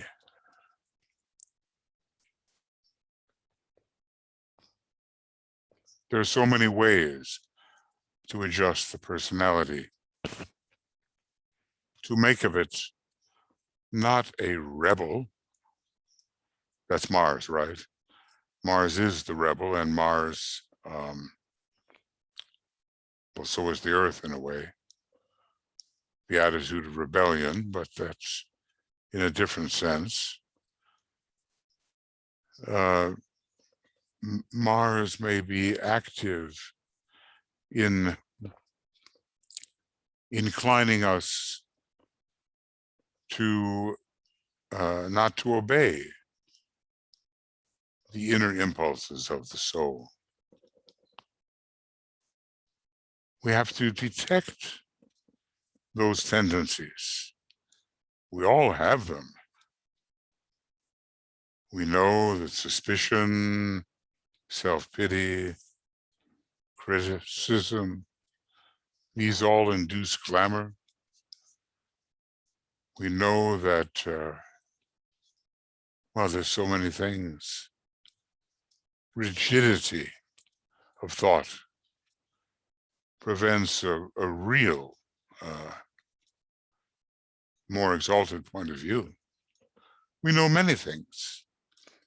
Have we applied them to ourselves?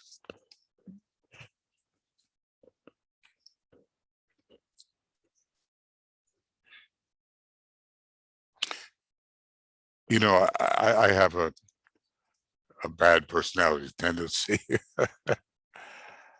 I think negatively before I think positively. I think that something can't be done before I realize later that it can be done. And I waste a lot of time with the idea that why are we bothering with this? It just can't be done. So that negativity is slowing me down, right? And a personality, a can-do attitude is required without going through the phase of no. Even when the thing is a good thing. Like true confessions here. I remember my aunt and uncle taking me to the National Music Camp when I was 9 years old. We were up in that area of Michigan where that wonderful camp promoting the arts, which I was in, the arts, could be found. And I, at the age of 9, ducked down in the car and refused to look at a single thing. I don't know why. But within a couple of years, I began a 6-year straight attendance at that camp, which in a way saved my spiritual life and artistic life. I rejected before I accepted. And my daughter, she went there for many years. It's been a tradition in the family. And it all began with me saying, I don't want anything to do with this for no good reason. Now, maybe you have some things like that in your life where there are potentials, but some streak of negativity exists in you, and you go through a phase where you reject the very thing that is so needed in your life. And I can tell you, it was needed in my life. So, you know, when you look at sometimes the bizarre behavior of people, whether they're young or whether they're carrying that into a later time, you just have to wonder, what is it that comes over people where they defeat prematurely their own best welfare? There's something perverse. The psychology of the rebel I was mentioning, it, of course, Mars is very much the combatant and being the personality, the rebel against the soul. But we're also told that our Earth logos has the psychology of rebellion, because the solar logos would not relieve him of his task of serving in a place which did not give him full scope for his light and his power and his love. He had to struggle, and hence the psychology of the rebel. He liked it not, says the old commentary. Now, going on a little bit, changes must be made. If we're in this field of esotericism and we think we're just here to learn and learn and learn and endlessly learn and learn and learn without applying the learning to positive change, we are victims of a great misconception. So if this process, when applied by the master, him, evokes resentment and disappointment on their part, then the indication is that they are steeped in personal reactions. So you have to ask yourself, how do you respond when you're told the truth? We're told the truth hurts. We're told the truth will set you free. We're told that the ashram must produce truth along with the beautiful and the good. But personally, how do we respond, or do we respond, in fact, personally?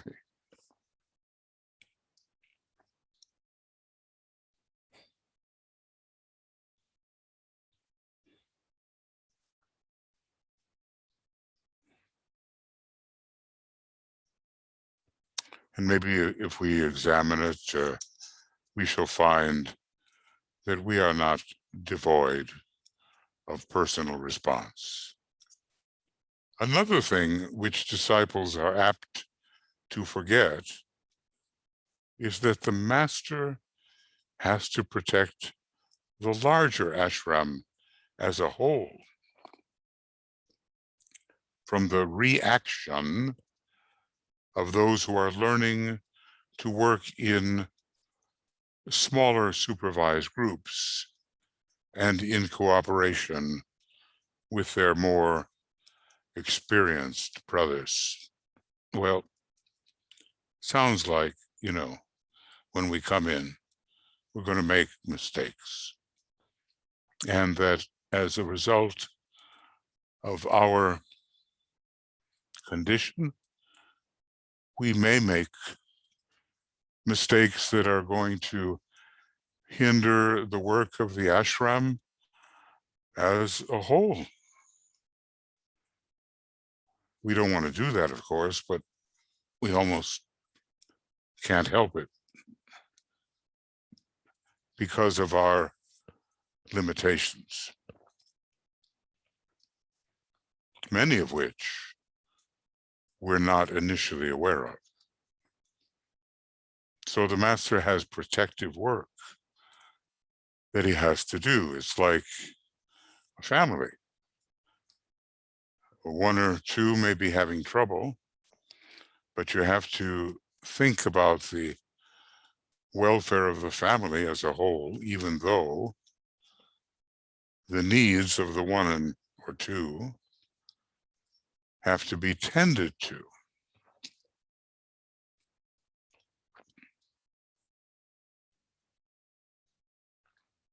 So it's a delicate balance. This sense of proportion, this sense of harmlessness with which the master works, Now, some things that may be familiar to us. Sometimes disciples become discouraged from a natural morbidness. There are two great instincts, says Freud, picking up, I think, on an important truth.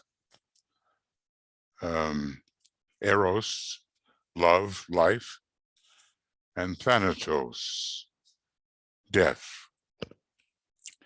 and disintegration. So, to a certain extent, this morbidity may be built into us.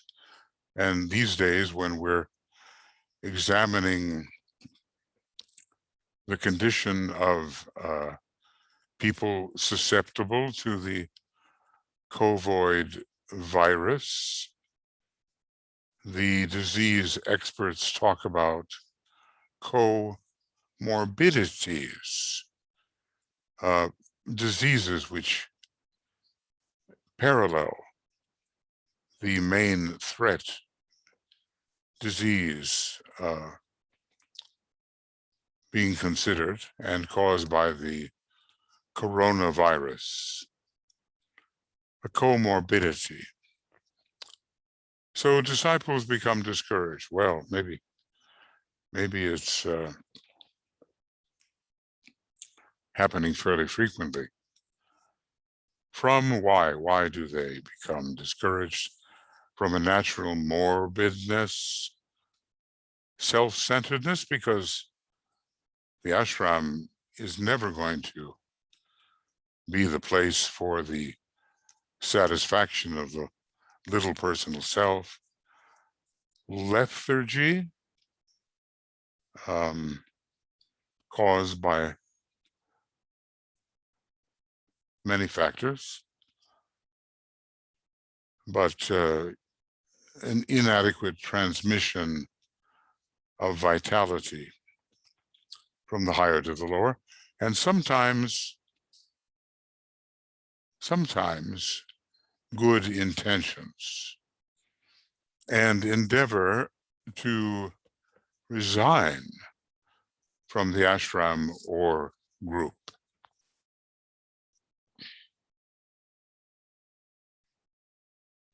Well, maybe we can recognize something of ourselves here. I certainly can.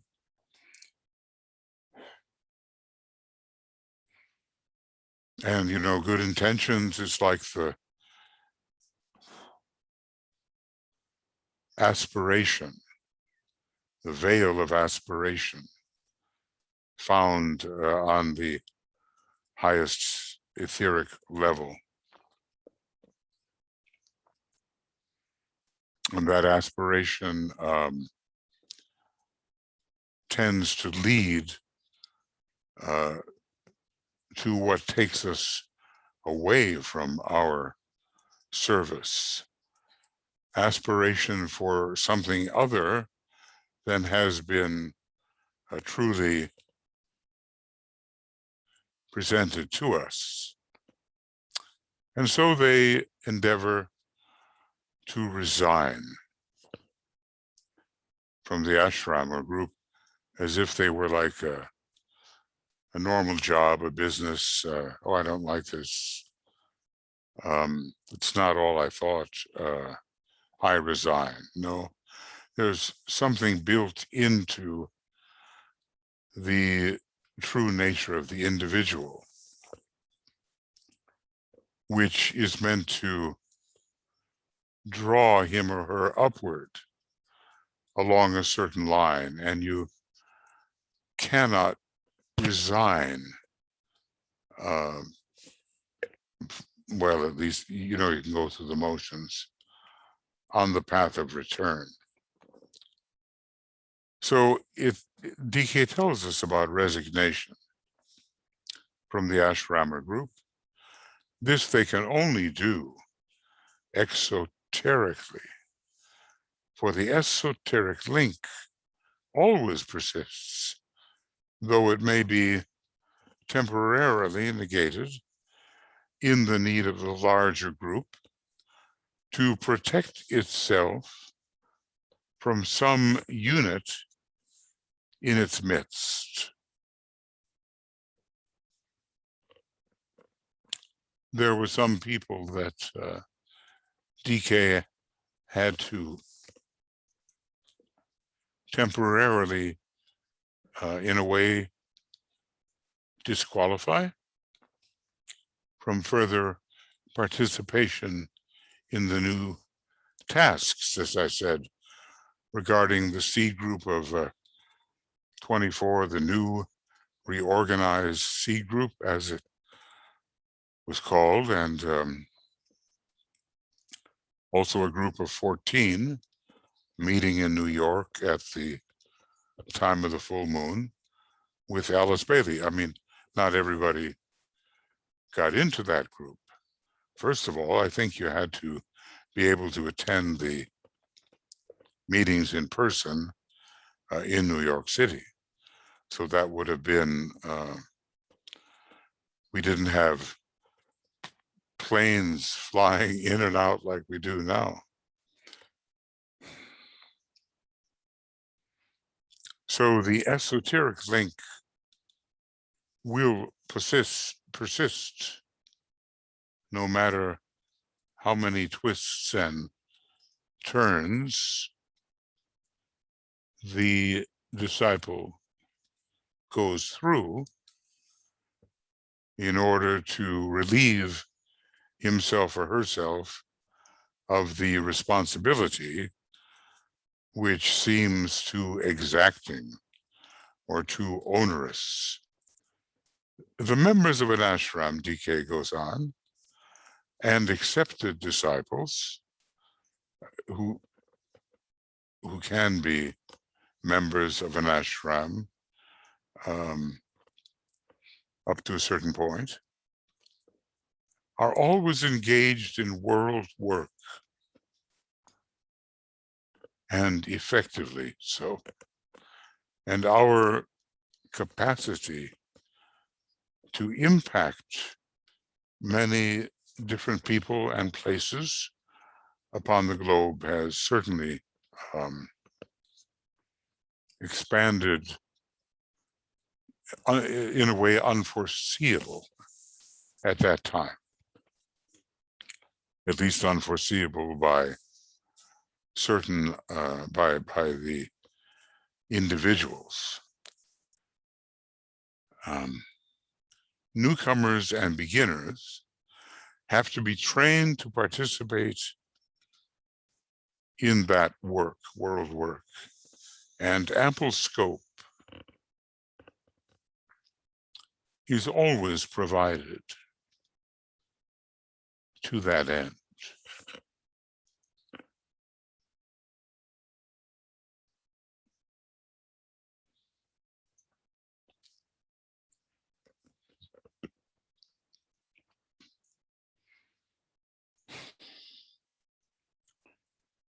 I think there's nothing miraculous, but of course something wonderful about this whole process of training and how clearly it's being set forth for us and how necessary it is for us to have some kind of clear idea about the point in training that we presently occupy or are passing through. We need clarity on our discipleship.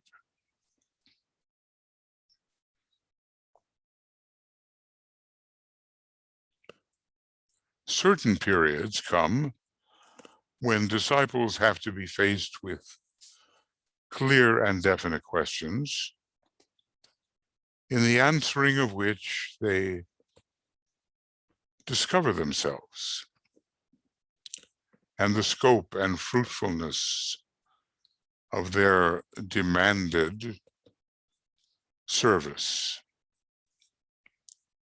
And then he's going to ask us to consider some of those kinds of questions, upon which, of course, we may find it necessary to deliberate a fairly long time. A glib and off the top of the head answer, the unexamined answer, is not really worth it, nor is it especially orienting for the answerer, the one who responds. So here are some questions. And as we go along, although I realize we can't spend all day and all night doing this, looks like I'm in the middle of one of the longer programs here. We can ponder these things. These are points of evaluation. And in a way, every year at the new year, we have an evaluation, a self-induced evaluation. Who knows, well, twice a year, we're told that the supervising, guiding Chela of the Chela in the light reports to the master about our progress. But if we really do plant a seed at the new moon,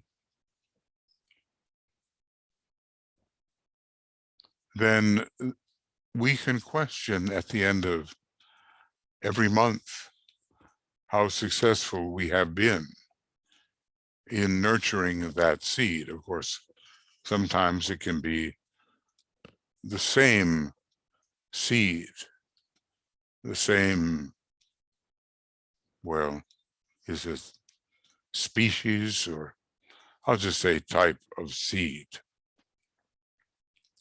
So maybe any normal employer would ask some questions similar to this, but the hierarchy is no normal employer. How effective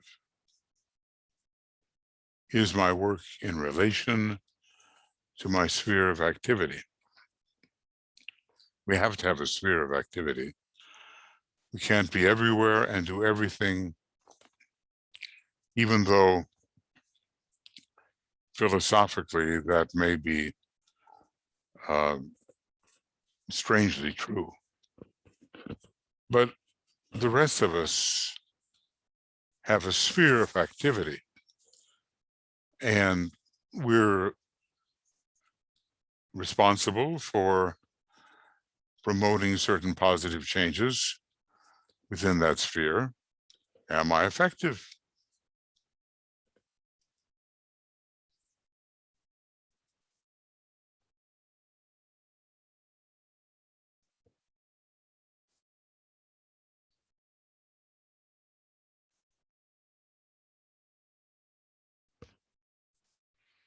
The second question: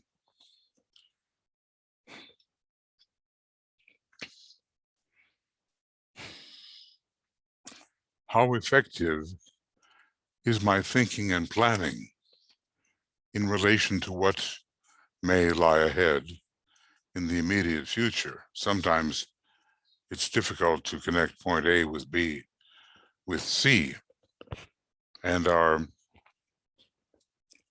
activities become a bit isolated and episodic.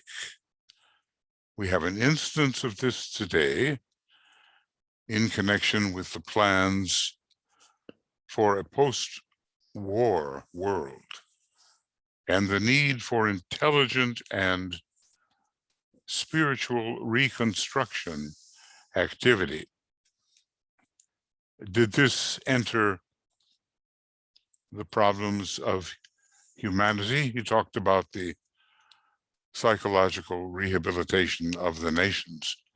When he's talking about reconstruction, he might as well be talking about the forces of Gemini,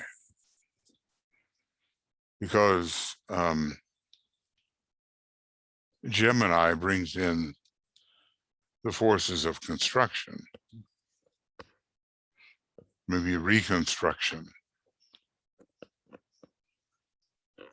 And Taurus brings in the spiritual light, the forces of spiritual light. And Aries, there's kind of a restitution of the divine plan. There's a restoration of the plan.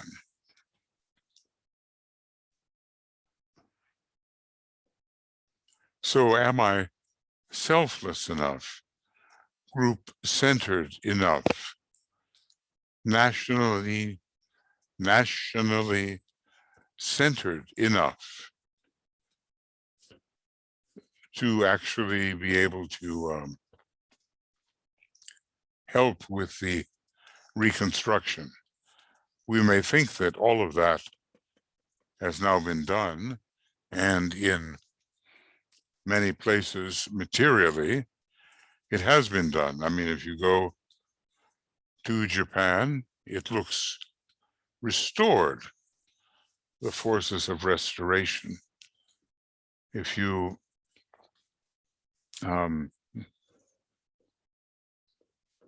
the same with Germany, indeed it is restored. Of course, there are always these bombed out sectors. I think just to keep the image before the eyes of humanity. I have a friend who used to play at an early age in such sites in London which were bombed out, but in which there were also unexploded bombs about which one had to be very careful.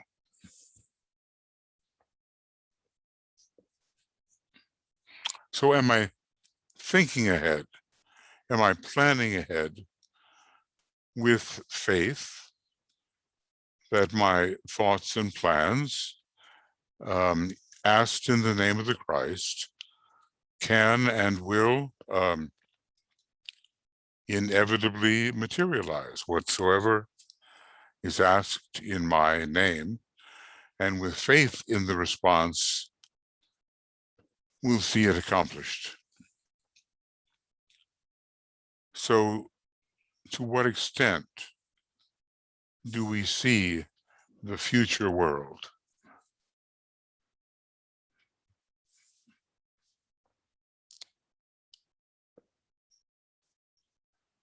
I'll read these out, but we will, consider them as we go. What results can I recognize as the fruit of my work? Well, without exaggeration, without minimization, how is the world and the humanity I can contact or have contact, how are they improved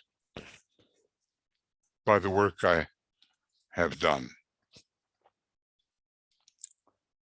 I know for myself, if I say that because of my efforts, more people are seriously studying the ageless wisdom, then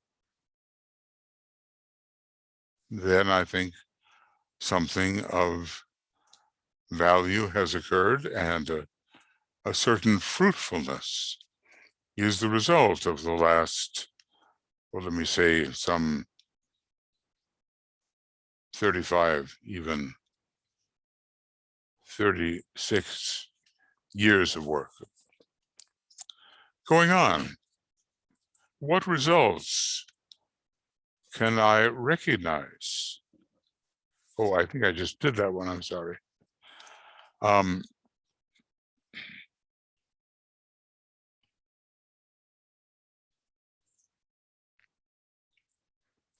Do I feel that my work has been satisfactory from the standpoint of my soul and incidentally of my master? Maybe you can say yes. I can never venture so far as to say yes. Not really. And I know ways that it could have been better or more satisfactory, and probably you do too, with regard to your own work. The Tibetan tells us that the initiate knows that however much he does,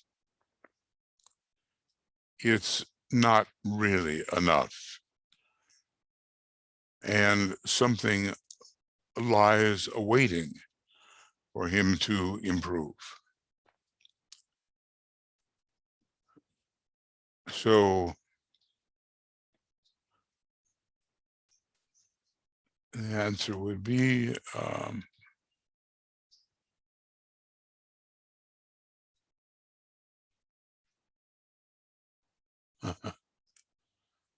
what else?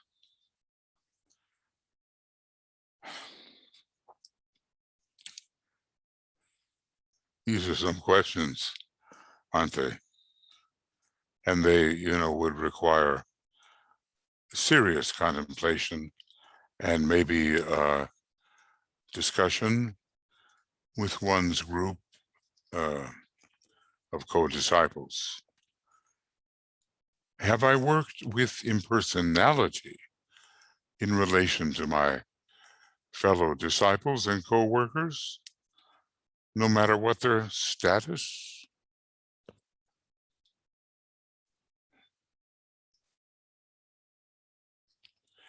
It will take time.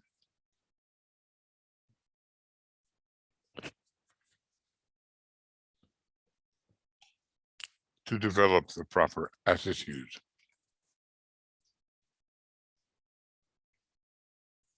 And there at the end is an invitation not to belittle, not to criticize, not to feel superior. If one begins to feel superior, one can begin to look at certain points of tension far above and beyond what we are. These points of tension are really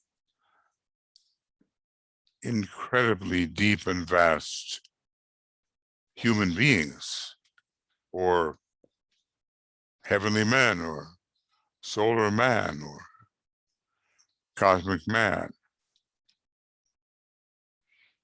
We can understand that we have really a kind of minuscule status. Have I preserved the needed spirit of loving cooperation? Well, have we, under all circumstances? I can look back in this period of recrimination and say, I certainly recognize some moments when the needed spirit of loving cooperation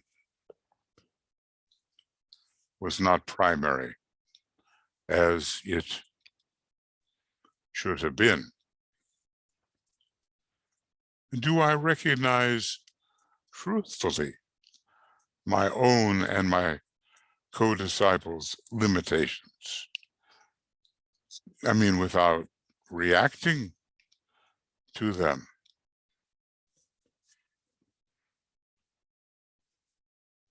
Because to recognize such limitations is to be able to do something real with the instrument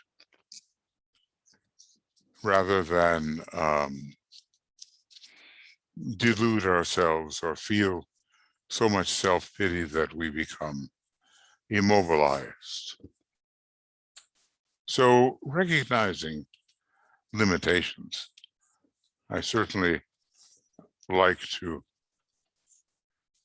recognize the limitations of any particular universe and its universal logos.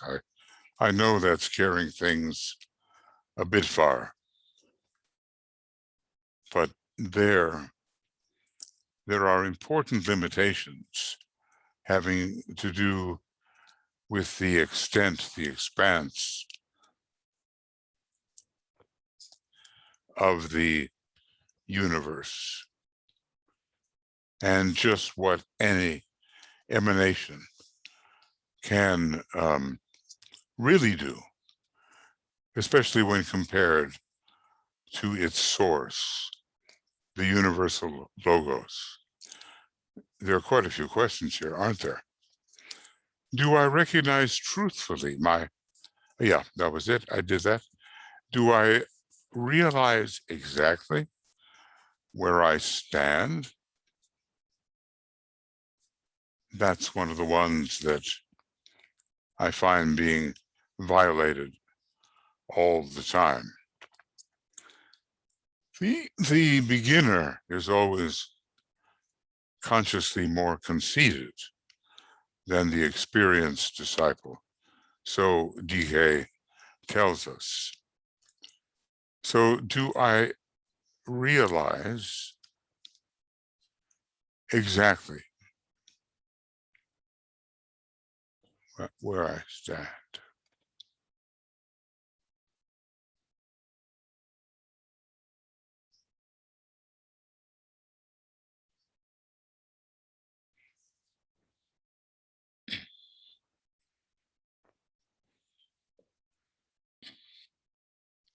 That part about recognizing exactly where I stand, any of us, I think we would need the counsel of the master.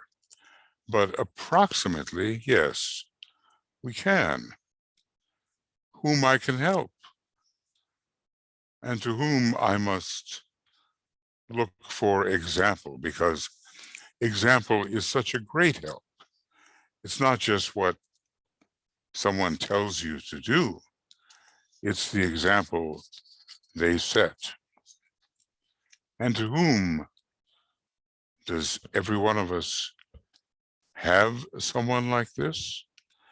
And to whom I must look for example and aid, yes, and understanding. Well, you know, maybe at first it's not only Master DK. There have been a lot of people representing points of view which we need. And who are those people?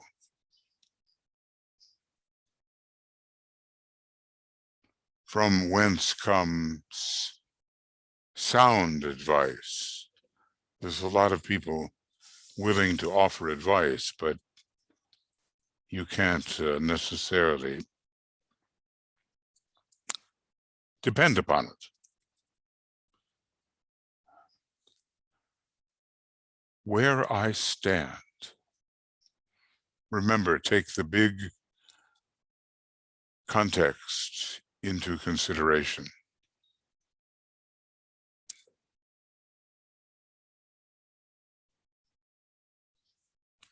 Whom I can help. Now, the master knows better than to spend time or too much time with someone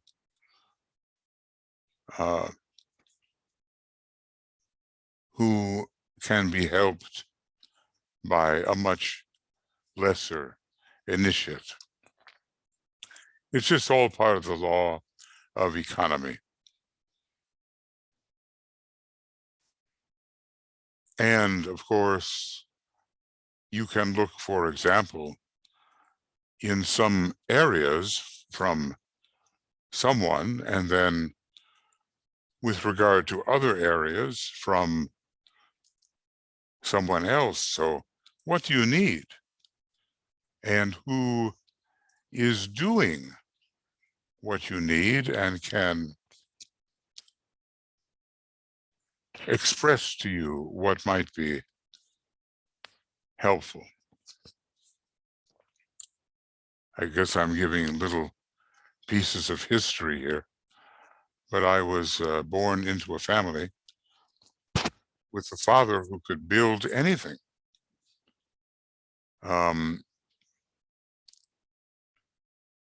Furniture and other things that people needed. Very handy. And with an uncle who supervised all kinds of mechanical layout and with partners who were very good on the physical plane in terms of practical preparation of the physical plane. Did it rub off? Well, you know, I certainly could have learned something, which I know I didn't learn as I could have. Was I in a position to help them? Well, maybe yes, maybe no.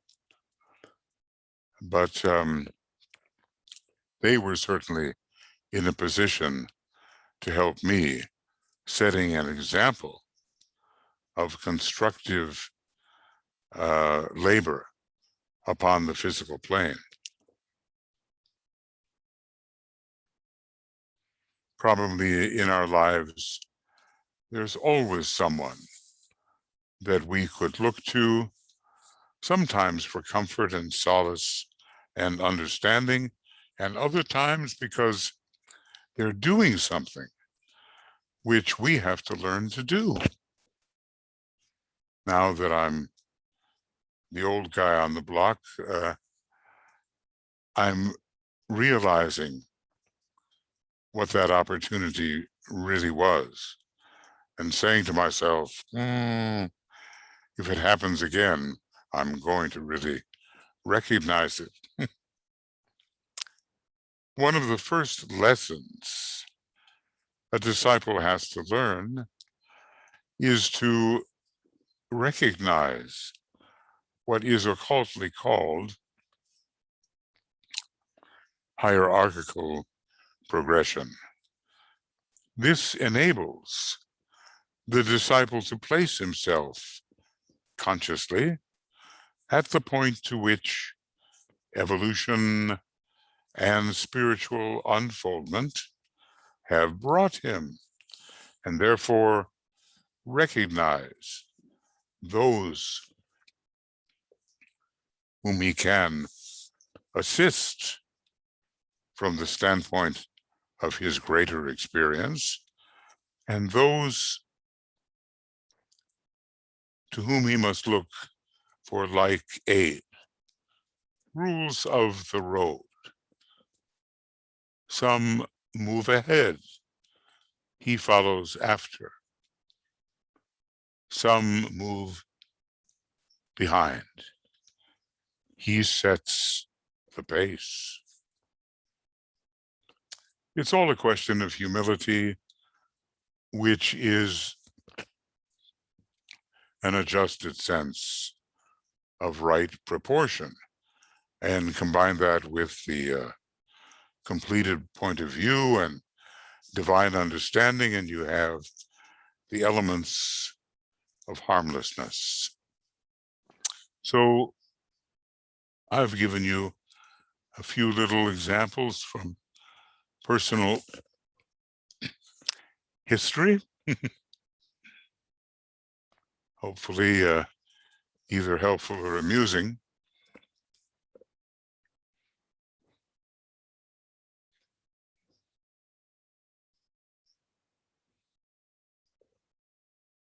Every one of these can be applied to every one of us, and the answers, of course, will be different.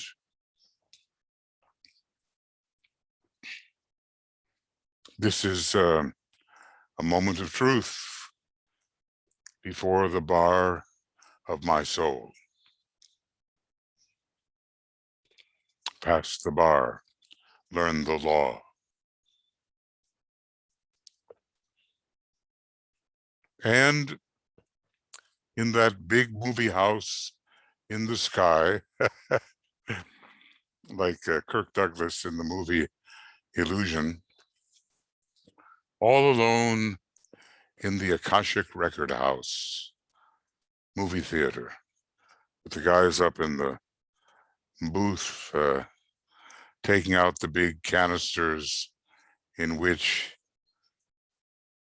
his life and what was relative to his life is all on film, and he gets to see it alone and say, oh, no, or, oh, not bad. We are the judge of ourselves. I myself, says Omar Khayyam, and my own heaven or hell. We are the judge. And that doesn't mean, of course, that we're not evaluated by those who oversee our progress. But we have to, on this path of discipleship, be truly realistic.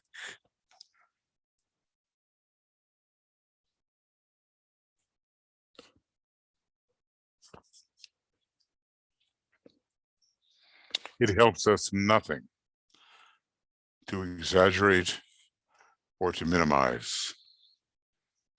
We just have to learn to see as we would see if we were the soul, which we are, in a sense, the soul.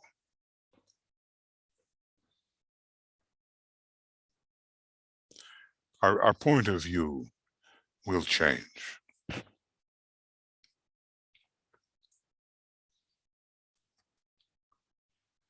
So hierarchical progression is an important learning, and it's the great continuity of progression, some having progressed farther than others, but no jealousy is aroused, no belittlement, no self-depredation, beating up on yourself because you're so relatively worthless. I mean, that's a waste of time, isn't it?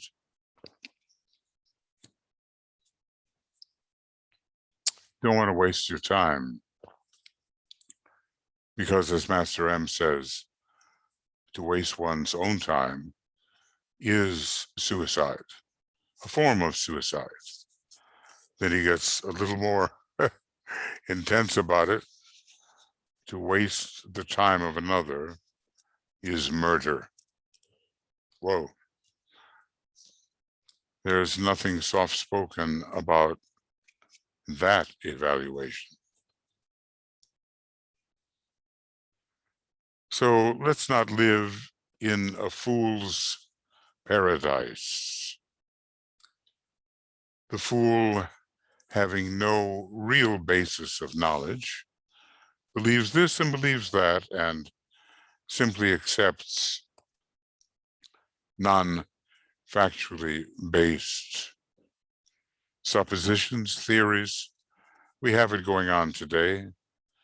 Many people acting foolishly, many people involved with conspiracy theories which don't hold a drop of water, as it were. But they have no idea of hierarchical progression. You live one life, this is it, grab all you can for you. But who is the you? This is why the ageless wisdom is so indispensable. There's millions walking around with no idea about who they really are. And the ageless wisdom can help immensely in restoring the sense of true identity. So,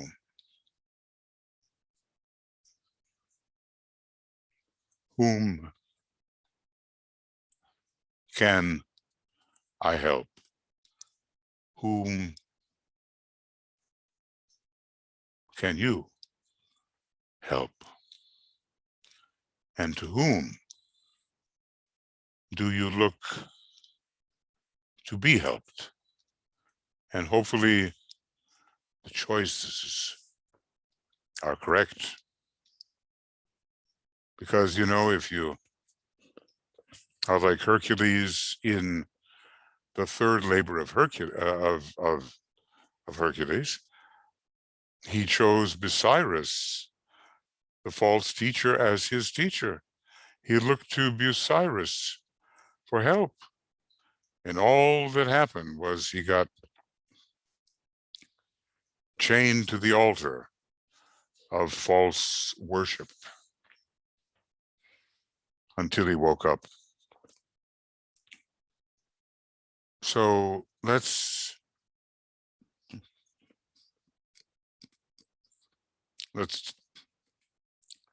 take it in and make the correct decisions. And like I say, it doesn't have to be one person or one individual for everything. Sometimes people who are not in a position to help you at all with, with certain things are in a very good position to help you with others. You have to be selective in whom you identify and whom you call in for what type of job. But DK says, look, this is a hard first lesson. And here's that, what I've been quoting. The neophyte is always more consciously conceited than is the experienced disciple. Well, they just see less. And because they see less of the grandeur of the whole, they look a lot bigger than they really are. When you start being inclusive, your personality shrinks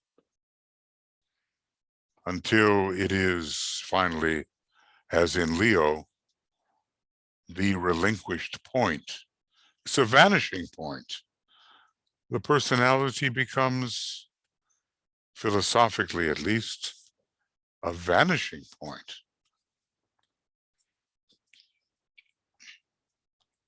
Instead of that, Master Moria being direct again, that great ball of fat, which is the maybe the average personality, very big, very ugly, and in the way.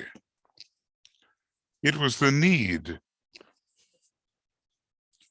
for the understanding of this fact of hierarchical progression which prompted me to choose the 6 stages of discipleship as our study theme. To be a disciple does not mean that all within the ashram are upon the same rung of the ladder of evolution.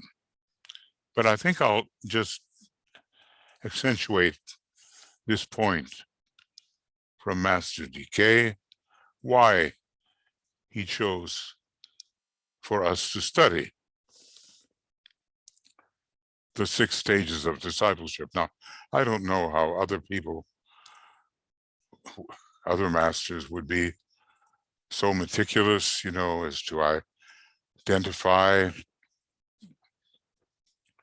with such an organized mind as Master DK has done.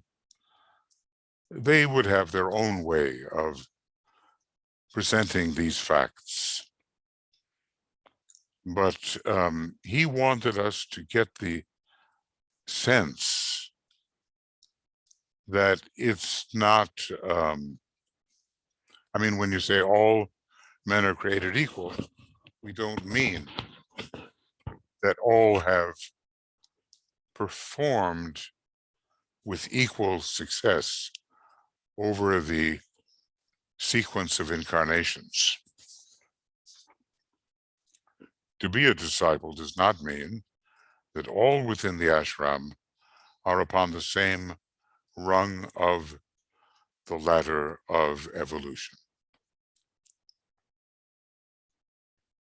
Now, there can be that belittling, jealous factor, which would like to, as they say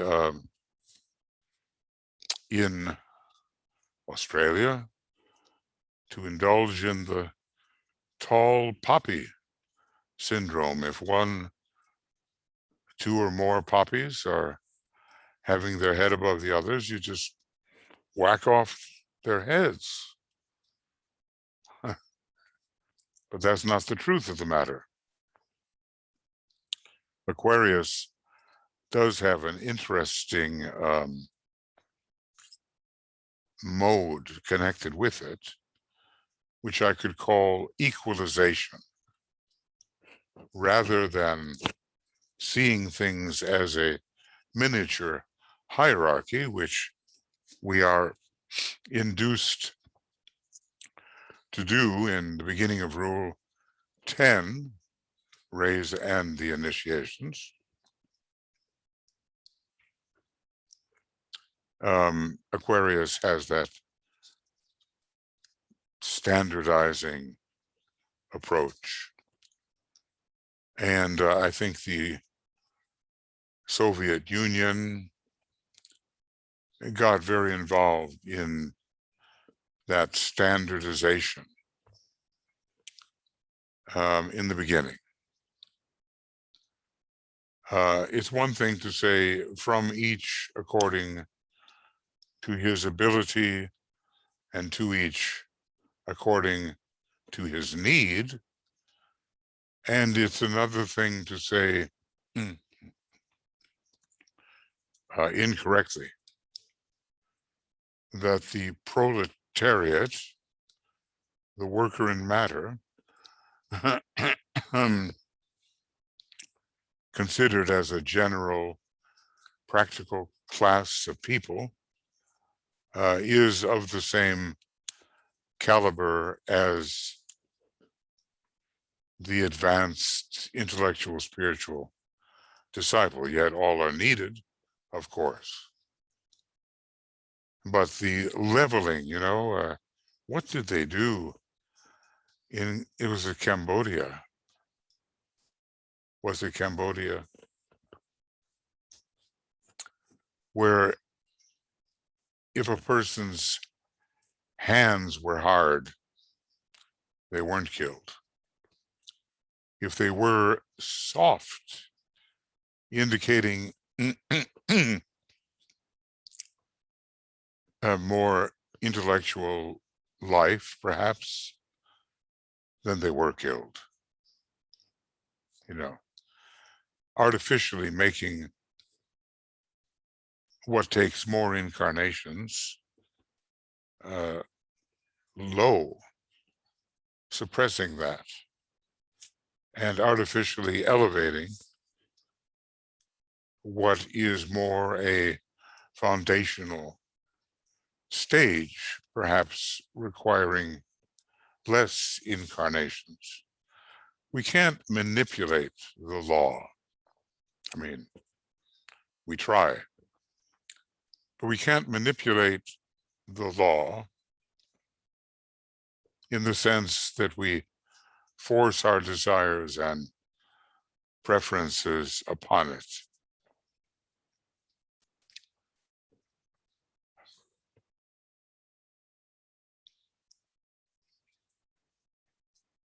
So this hierarchical progression is something warranting careful consideration.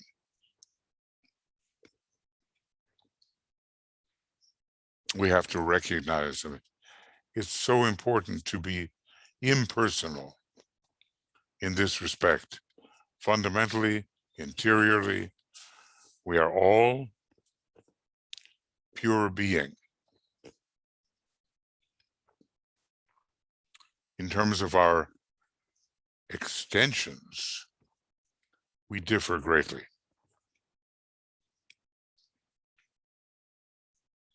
All monads may be created equal, but they don't perform with anything that could be called equal success. There's a freedom factor there that allows some of the very best performance and some very bad performance. I would remind you, he says, of the law which states that, quote, we grow through the medium of our recognitions.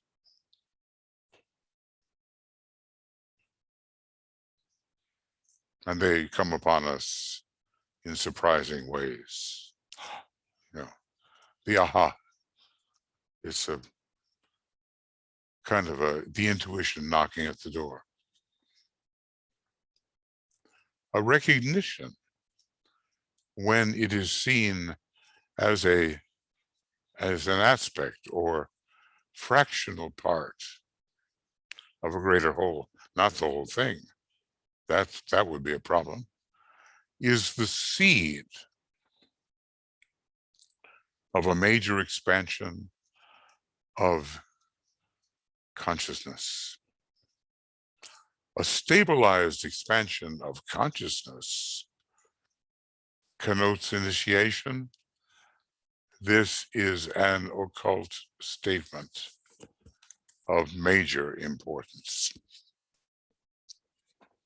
Boy, they're landing like spiritual bombs here, My studies in the arcane school and in the material put out by that very worthy and original institution are seen right here in many of them in this section on discipleship. The 6 stages of. So first of all, a recognition, it's a progression, when seen wisely as an aspect or fractional part of the greater whole, is a seed of a major expansion of consciousness, and a stabilized expansion of consciousness connotes initiation, maybe the real initiation. This is an occult statement of major importance. And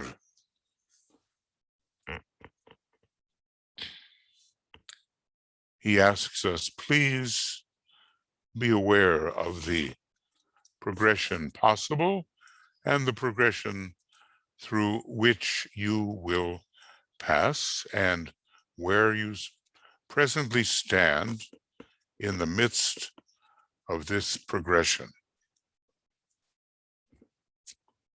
I don't think you can tell that from a horoscope. I think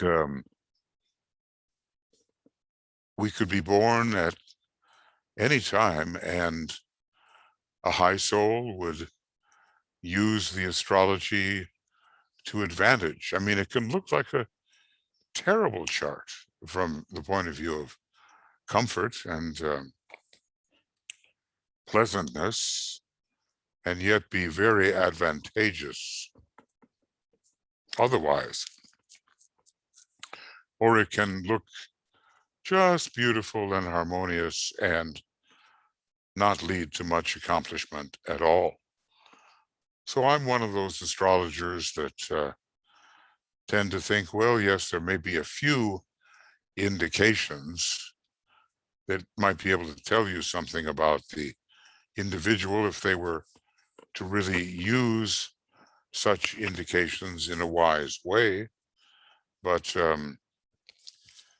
those indications don't tell us whether they will be used in a wise manner, because it's the quality of the soul, of the egoic lotus, of the causal body, of the, at first, the consciousness upon the higher mental plane, which determines whether or not the implications will be used. I'm thinking about Madame Blavatsky's Jupiter-Uranus conjunction in Aquarius. Well, we know that Jupiter-Uranus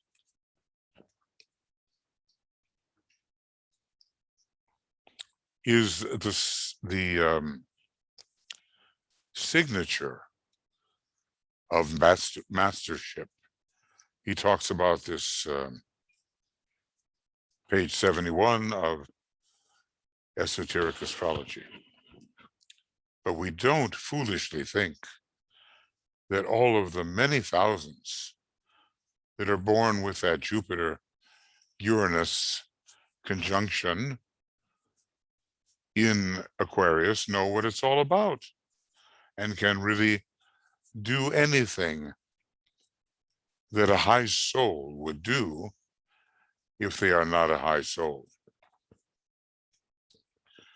When it comes to Madame Blavatsky, she did do something which high souls do, and she founded the great Theosophical Society, giving great vision and transformation of life. One of the hallmarks of the beginning Aquarian age, I would say. And it is said somewhere in the letters of Madame Roerich that HPB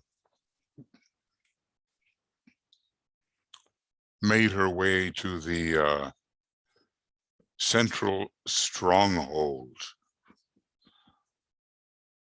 probably in the next incarnation, but that Jupiter-Uranus certainly helped her do it. She became, in fact, a master.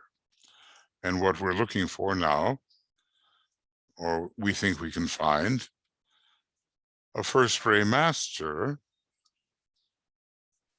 whose incarnations were those of H.P. Blavatsky.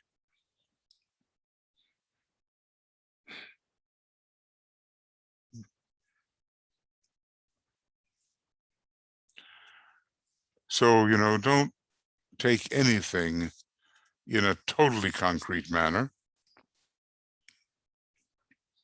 If there's a possibility for a wider, higher interpretation, or for taking the literalism of the concrete mind and expanding it into the appreciation of great thought offered in the triad.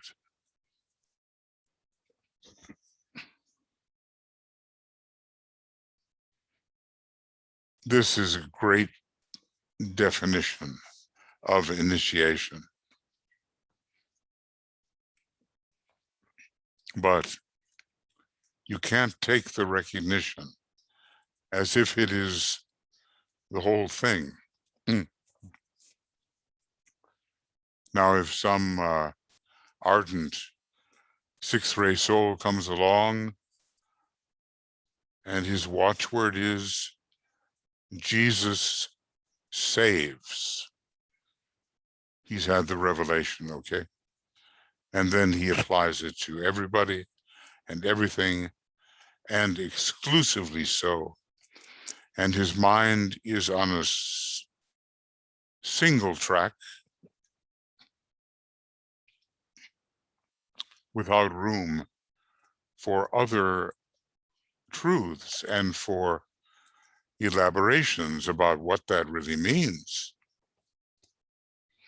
What is it that saves? Who is it really that saves? What is salvation? Many questions to be asked by the more sophisticated mind.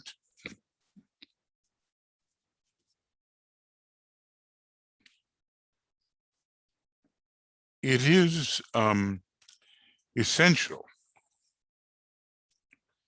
that disciples cultivate the attitude of spiritual recognition, and they will find their lives greatly enriched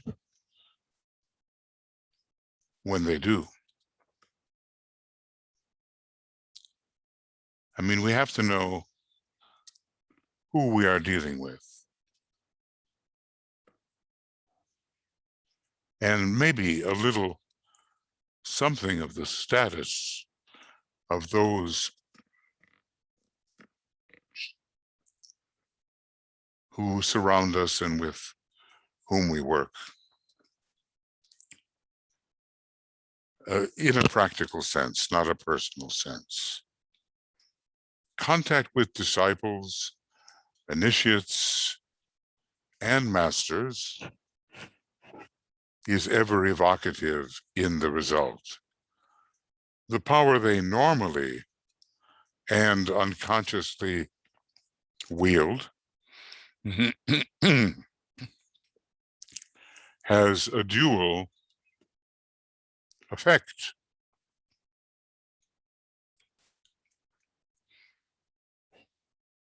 It draws out the best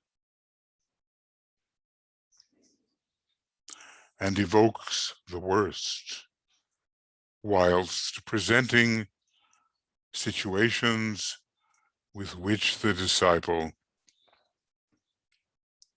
must deal. Have you experienced that? Maybe you have.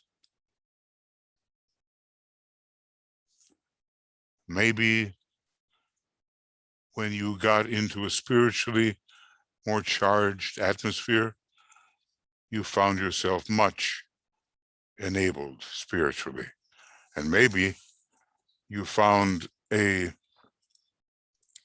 hidden reservoir of thought of a very unpleasant nature, hiding Pluto-like at the bottom of the aura. It can be very unpleasant experience. At the same time, there's a cleansing going on. And we know that Pluto is the healer with the power of the serpent and drags all things to the surface. So nothing is allowed to just remain down there in a poisonous kind of function. We can be poisoned by things about ourselves we don't know, which lie in hiding, and which subtly pervert what it is we would do.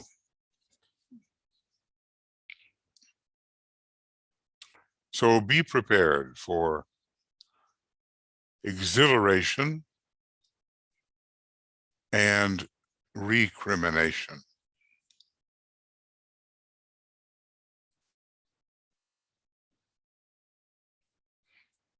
It is a thorny path, and this path of discipleship, and many of the thorns have to do with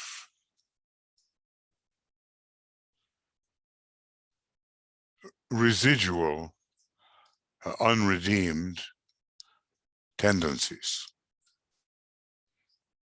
I think we all have them, and take a look at the rich young man. He observed the law in all things. He was a man of great accomplishment. He was good.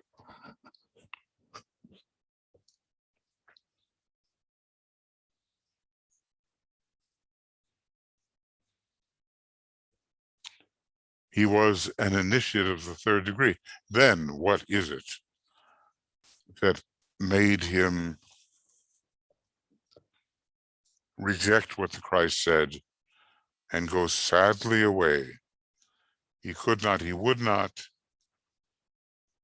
sell his possessions and give the money to the poor. I mean, a very symbolic act. He would not, could not. Later, I'm sure he did, because an original failure sets you up for a future success as you begin to recognize what it was that prevented the success in the first place.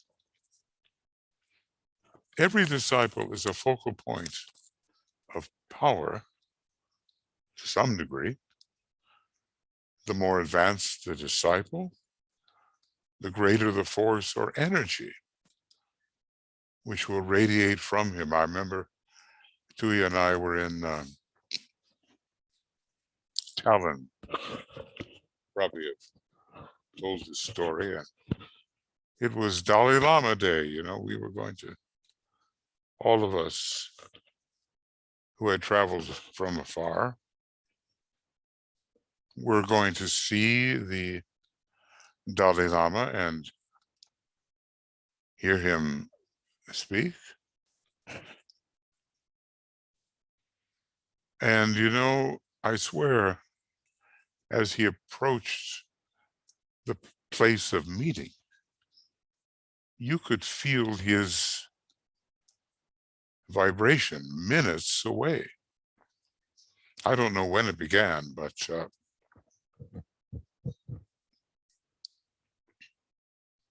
you could feel the aura. You could feel the quality.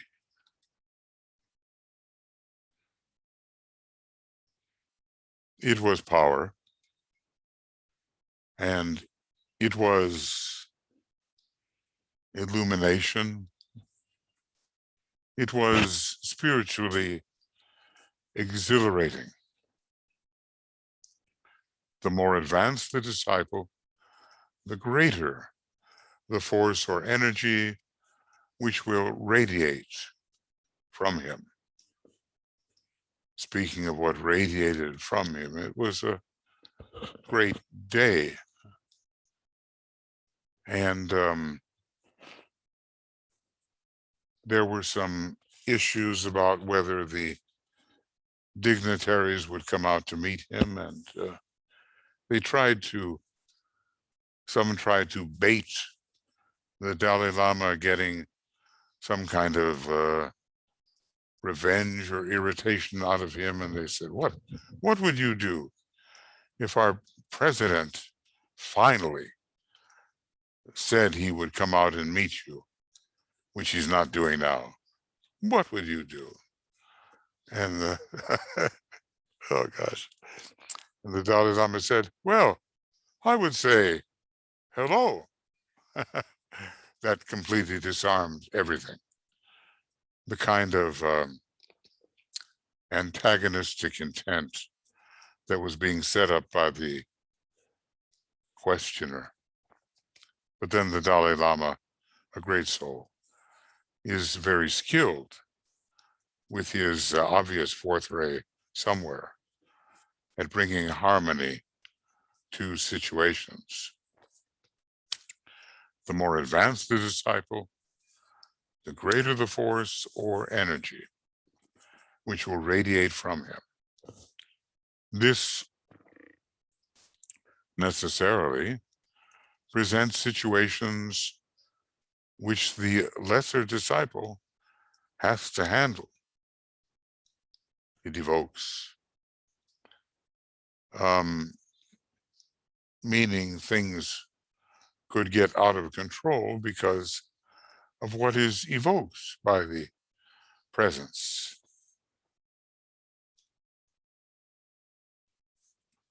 Of the more advanced disciple.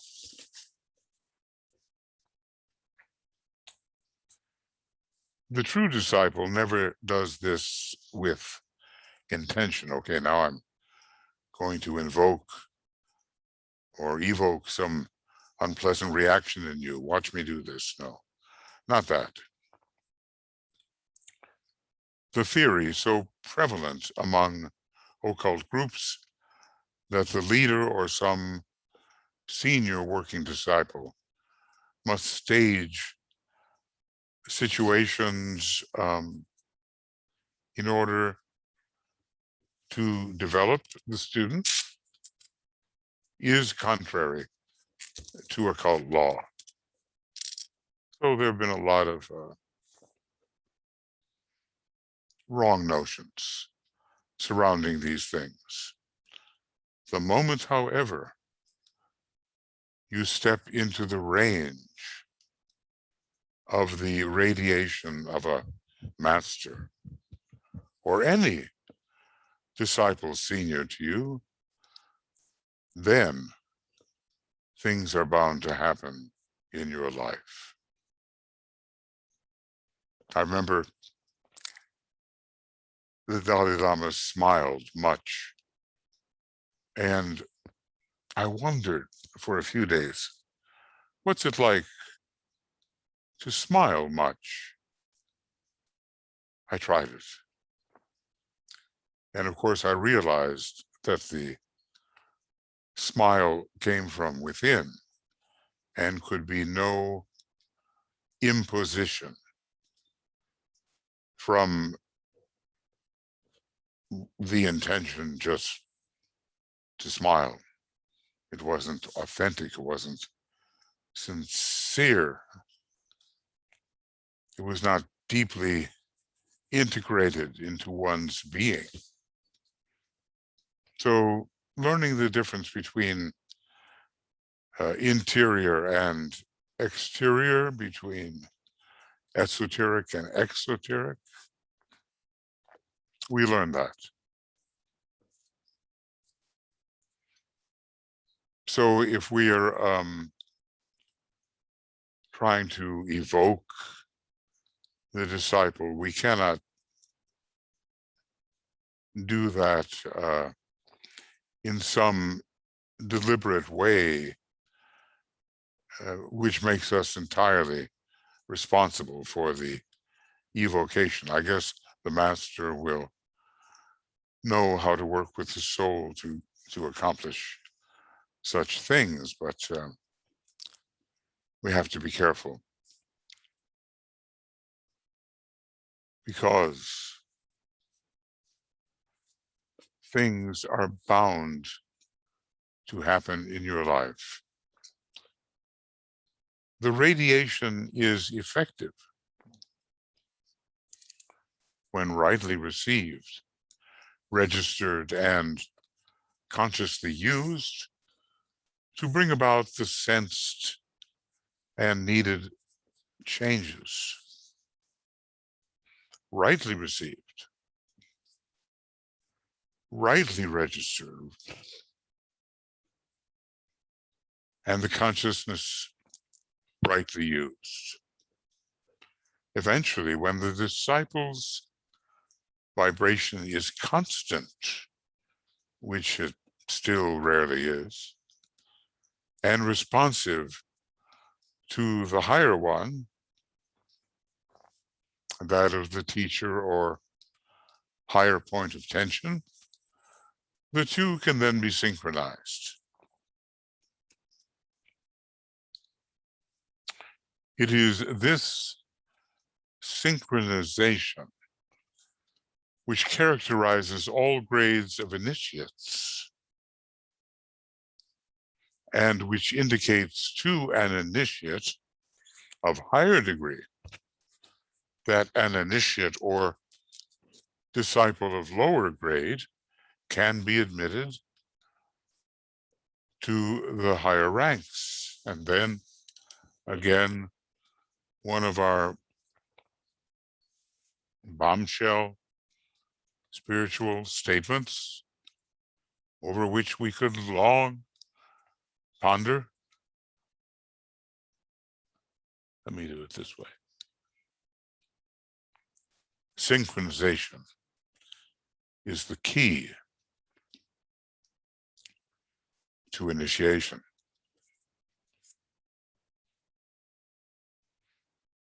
Well,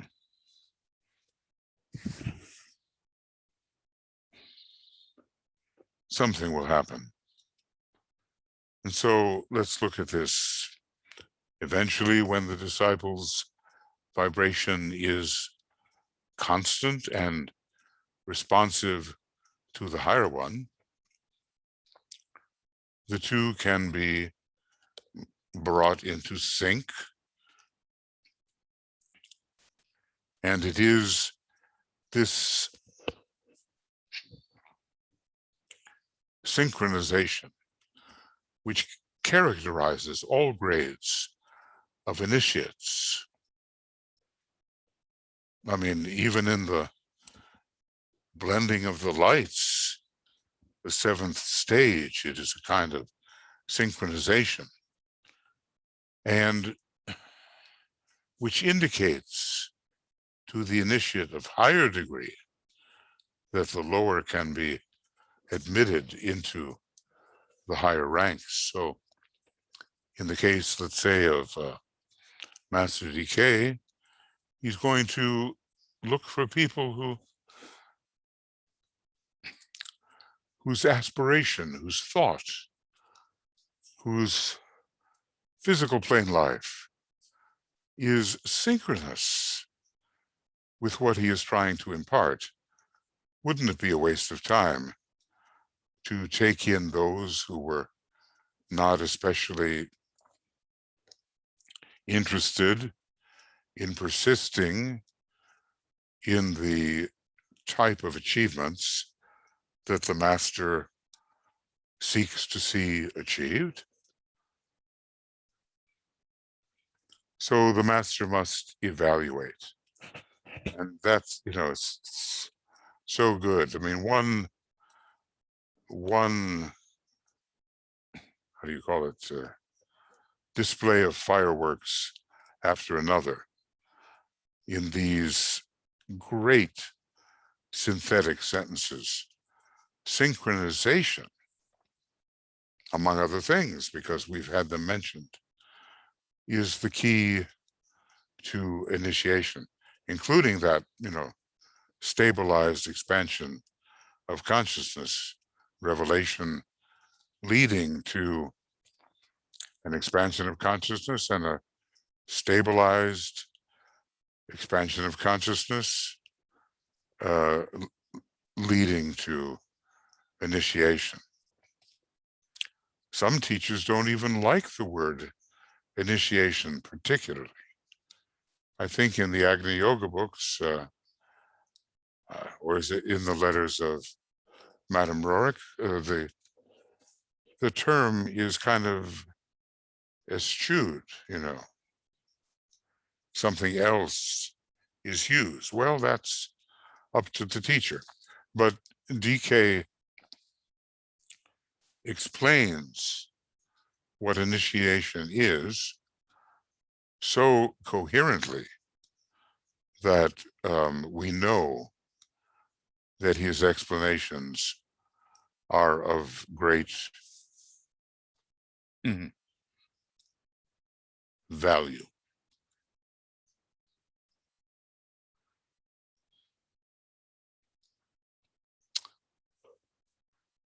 So if you're an accepted disciple, something in you, would it be your soul ray, your monadic ray, what is it, has synchronized even a little bit. It's on the same wavelength, so to speak, as what the master is trying to impart.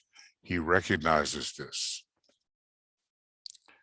He evaluates through his prophetic vision your fitness for being drawn closer. Always it's a question of, can we be drawn really closer to our own profit, and especially to the profit of the group into which we are drawn? Imagine Master DK seeing all the gifts of the people that he drew towards him, but at the same time recognizing that there were so many human foibles which were preventing those gifts from being expressed on behalf of the group. So something's going to arise here. The greater will ever evoke the lesser. And the evocation will not always be hearts and flowers and of the purest kind. No, a lot of dredge, we might say, is dredged up through that evocation. We have to know what's happening to us. We have to know.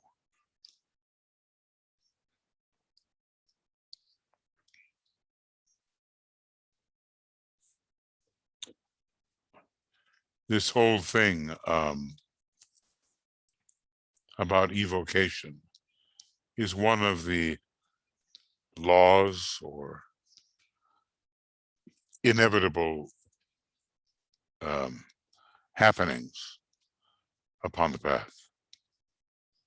What can you do? It's going to happen. And that's why the path is the thorny path of occultism, because many of these evocations to the aspiring disciple are like thorns, the thorns of recrimination.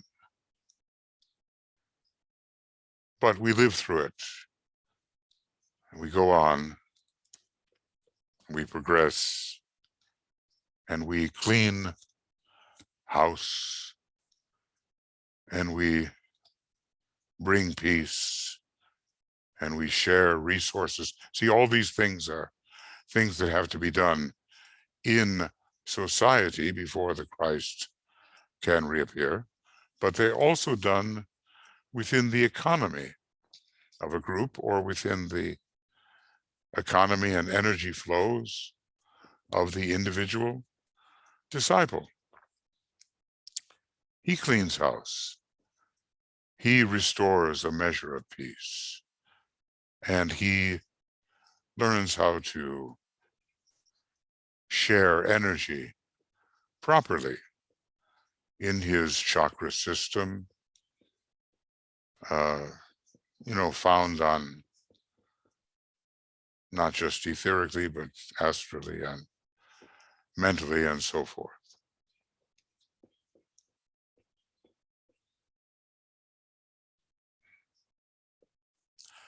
There's so much to being a useful disciple. Master DK is a master, and he knows he's written voluminously, not half so voluminously as he could write, but he has to be practical. What can the disciples of the world really absorb? If he overwhelms, then he defeats his purpose, and many people anyway feel overwhelmed, but from a certain perspective, the disciple is never given more than he can really handle. And the teachings of Master DK are not more than we can really handle. And the events and happenings in our microcosmic life that are drawn forth, good drawing evil to the surface in time and space, are not more than we can handle. We just have to have the faith in that. And with 4 years left, even a tiny bit less, before the great conclave of 2025 is called together, it had better be one of the very intense times of handling what must be handled. It's just a question, friends, of recognizing the unique opportunity. If you're living before one of those great conclaves, it's a special time. And there will be events occurring in relation to the conclave which have world meaning and which offer world opportunity, and which are, by the way, offering opportunity to you as well.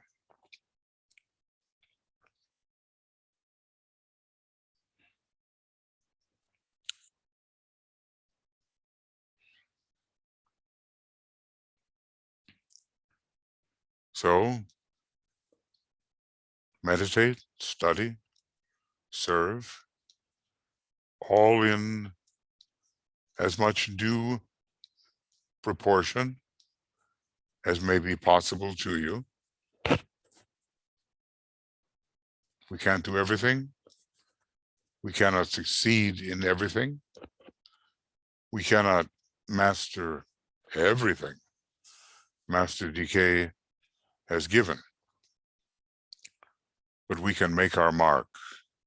And that's not an idly chosen statement. It's Masonic statement, and it has to do with finally becoming the true initiate, more capable than we have been when simply an accepted disciple, or even Chela on the thread. We become more capable. And I think there's a lot of joy in that sense of enhanced capability. It's Master Moria who is always repeating, if we could really grasp it, that it is a joy to do the Master's work. That's the sentence. It is a joy to do the Master's work, but meanwhile, burden me still more as I enter the beautiful garden. And of course, the road winds uphill all the way. So nothing's going to get really easier. But even with increasing difficulties coming upon us, the joy is there too. As DK sometimes dryly says, I have to paraphrase here, that the path of discipleship is demanding, but it has its compensations. Well, friends, I didn't realize it, but we went all the way to part 7, which offers us the Chela on the thread. And we would begin on page 741, and it looks like it's about a 8-page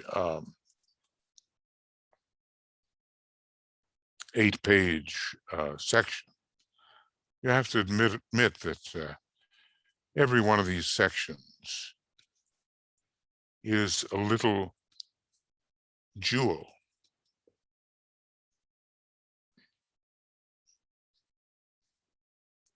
(741). And today is June 14th. Everyone is, I mean, Master DK is a great writer, and thank goodness for Alice Bailey. Thank goodness for her really heroic obedience to the necessary task, even when it caused her so much suffering along the way. I was a friend with the last living disciple in the group, and some people think very highly of her and others not. Doesn't make any difference. But she said to my friend and to me once, speaking about enemies on the inner side, they said of Alice Bailey, oh, they really knocked her around, meaning that she was under attack. I mean, think about Mr. Hitler, who wasn't very happy with her. And I don't know if she was on his to be eliminated list, but the forces behind Hitler, we all know what they were. And maybe he was the most dangerous channel of all. He surrounded himself with others who were equally, what's the word reprehensible. That's the word I'm looking for. We're almost equally reprehensible. DK said that the main power of the Black Lodge was coming through Hitler and one other. I used to think it was Heinrich Himmler, but no, I've changed my mind on that. I think it was Joseph Goebbels, the propaganda minister, telling the big lie, which of course is now adopted by others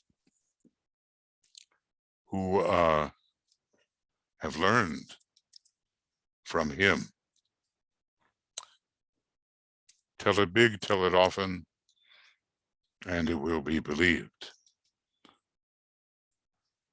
So the Black Lodge was definitely behind that group, and a group which somehow contacted the Shamballa force without the ameliorant of love.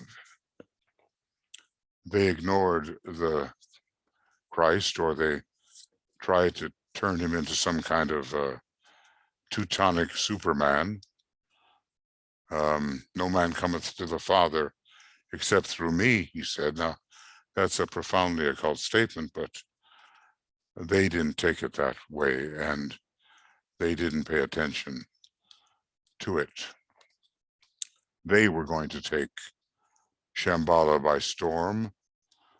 The triumph of the will was to be their goal, and love was considered weakness. I mean, the things that these SS trainees in that cult run by Himmler, the things they had to do to prove that they were willful were just horrific. And I'm not going to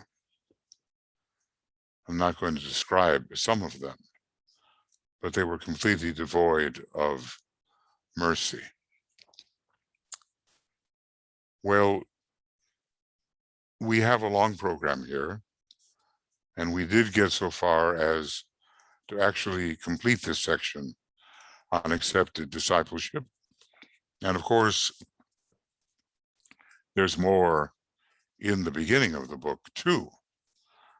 And a group of people is working very hard on getting the correct identification of who these disciples were in the world and what their horoscopes were, with some degree of accuracy. They're a good, solid research group, and we will owe, and maybe already owe, much to their discoveries and evaluations. Lots to assimilate, friends, and to assimilate and apply. It's not a once read through. As you know, I've got all this in written commentary form on Makara also. But it's not just read it through, oh yeah, I read it. Oh yeah, I'm familiar. I mean, people don't appreciate so superficial is their thinking, what is really being held before their eyes. Their attitude is often what Master Mori would call light-mindedness, which doesn't mean they want to fill their mind with light. It means they just don't have gravitas. They don't understand what is essential. But it's up to people like you and me to help them. It's really us in another form, but to help them make the transition so that at least the fundamentals of the ageless wisdom can be instilled in the hearts and minds of people who are following outmoded and obstructive ways of thinking. It's going to be sacrificial to do that.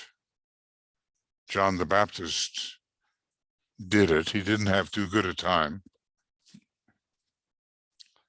And every one of those apostles that DK sent forth into the world to spread the good news, well, almost every one met with affliction.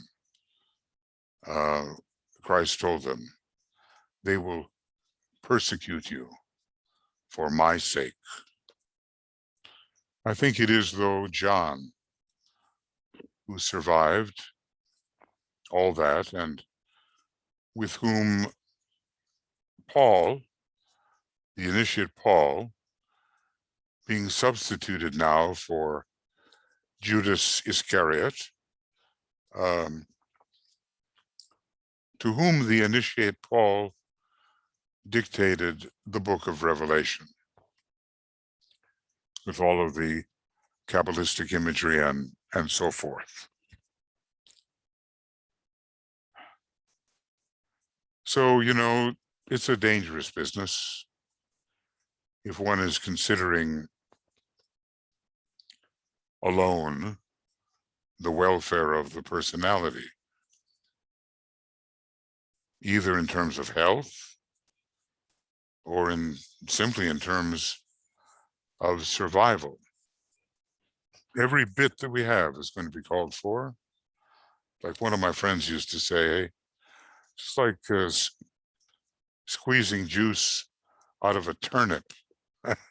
That's how much, you know, turnips are not exactly juicy, right? But so much will be the pressure that one can get every last little drop out of that turnip.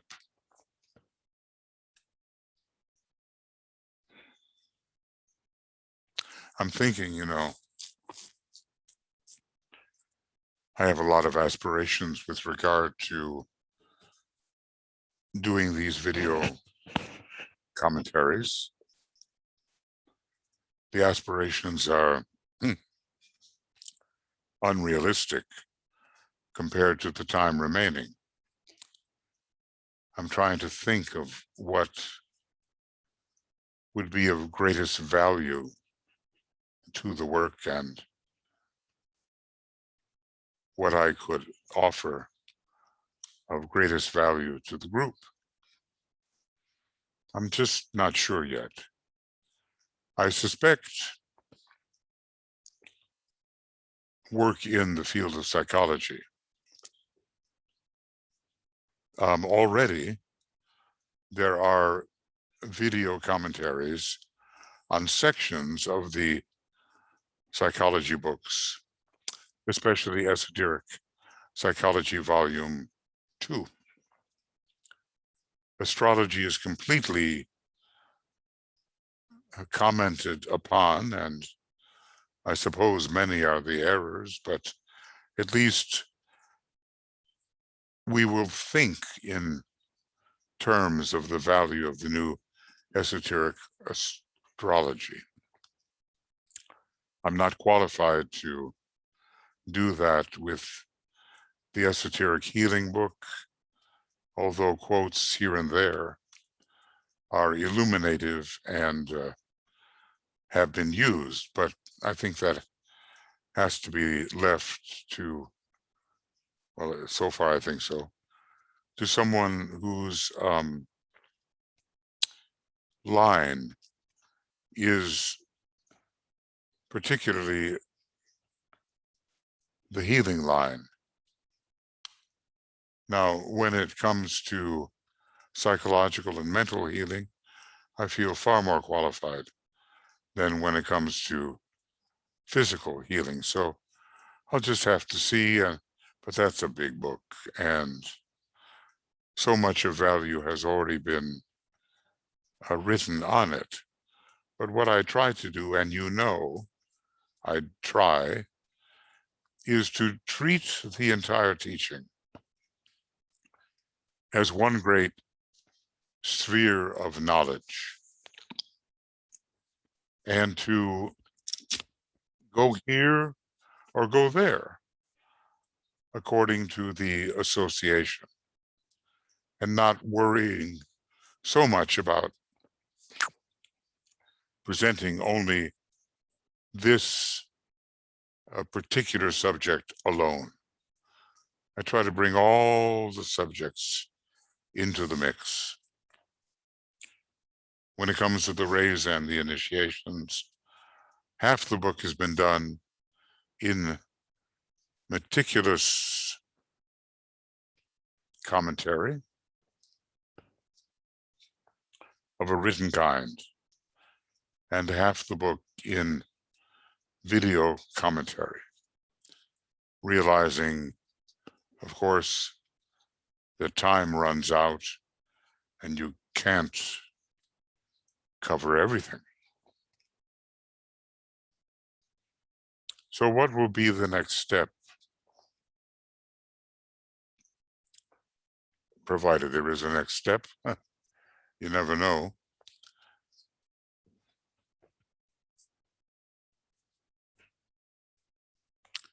I think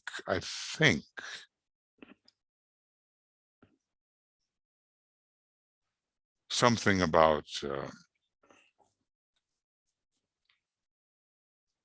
psychology is needed. At every conference recently, I've offered an analysis of the names of the Ray Lords, and that whole section in there, which actually is part of a musical piece that I've written, and I think it's called the Ray Lords Ritual. So there's a lot of material from that section of Esoteric Psychology 1. Might be good to really discuss that. Psychology has come a long way since the days of Master DK, but he certainly gave the indications about what we could do with it, how we could present it so that it becomes the great and coming science with its sections, esoteric astrology, rayology, and if I can call it that, chakrology, the science of the centers. It's going to be very important. And certain countries with a second ray soul will be in the forefront of leading that development, even though strangely enough, the fifth ray is involved with esoteric psychology. I suppose there's a therapeutic way of dealing with it, and there's also a investigative, scientific way of dealing with it. Hence rays 2 and 5, and not to forget ray 4, because in the United States, a certain master, who is sometimes called Master P, could mean Polydorus, or it could mean Apollodorus, because DK says that the name is not entirely accurate. So just add an A and you've got it, I think. He's a fourth ray master and particularly interested in the development of esoteric psychology. And he lives undisclosed in the United States. Well, all of this is the business of the masters, how they handle their supervision and their invocation and evocation of the results that are part of the divine plan. We have a lot to take care of just with making ourselves relatively fit to participate in this externalization. But we can be sure that the next few hundred years will deal very much with the reappearance of the Christ and the externalization of the hierarchy, with the externalization of the part of hierarchy which is externalizing coming first before the reappearance of the Christ can occur.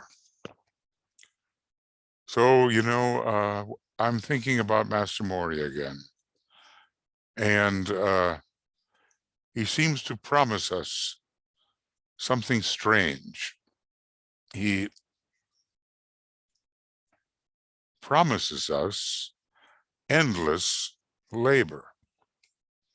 I don't know if he said the joy of endless labor, but if you look up in the Agni Yoga books and gleanings from books,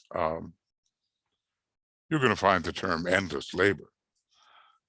And that's what he offers.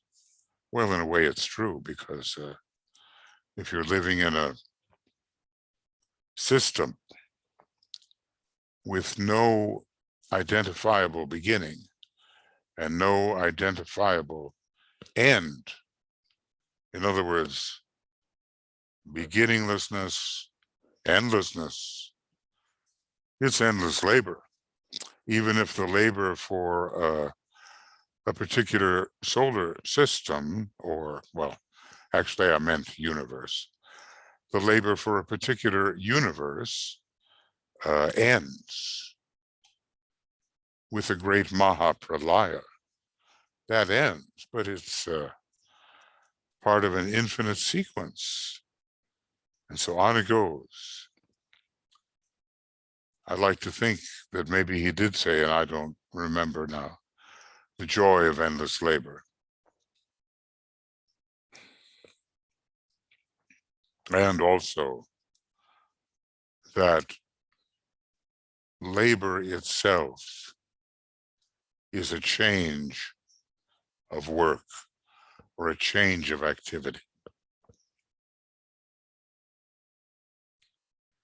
Or maybe did he say it was rest is a change of labor?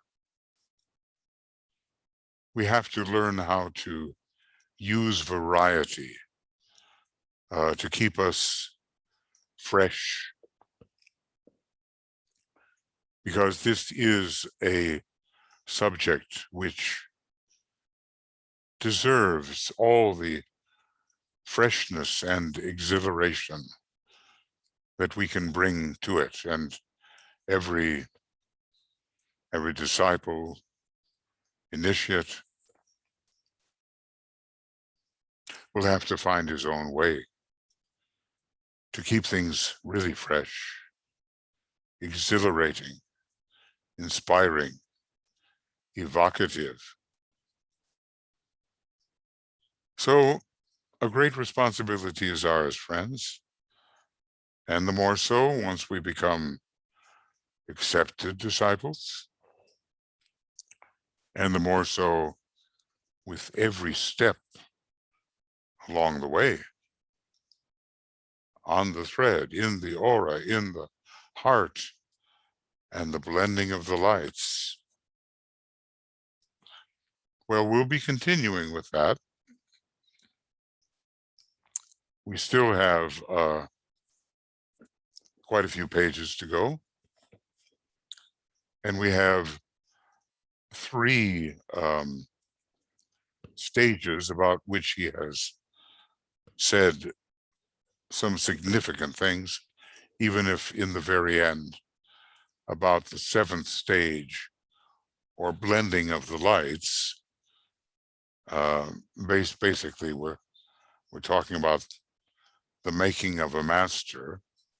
And remember that quotation about synchronization and initiation. But he didn't say too much about the seventh stage. Well, by the time we finish, we should have had an experience of knowing what we're engaged in,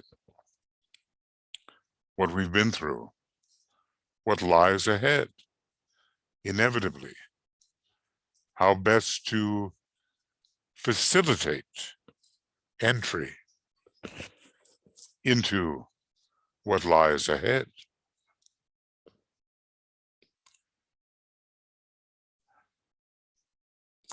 Okay, well, it's a long program, but I'll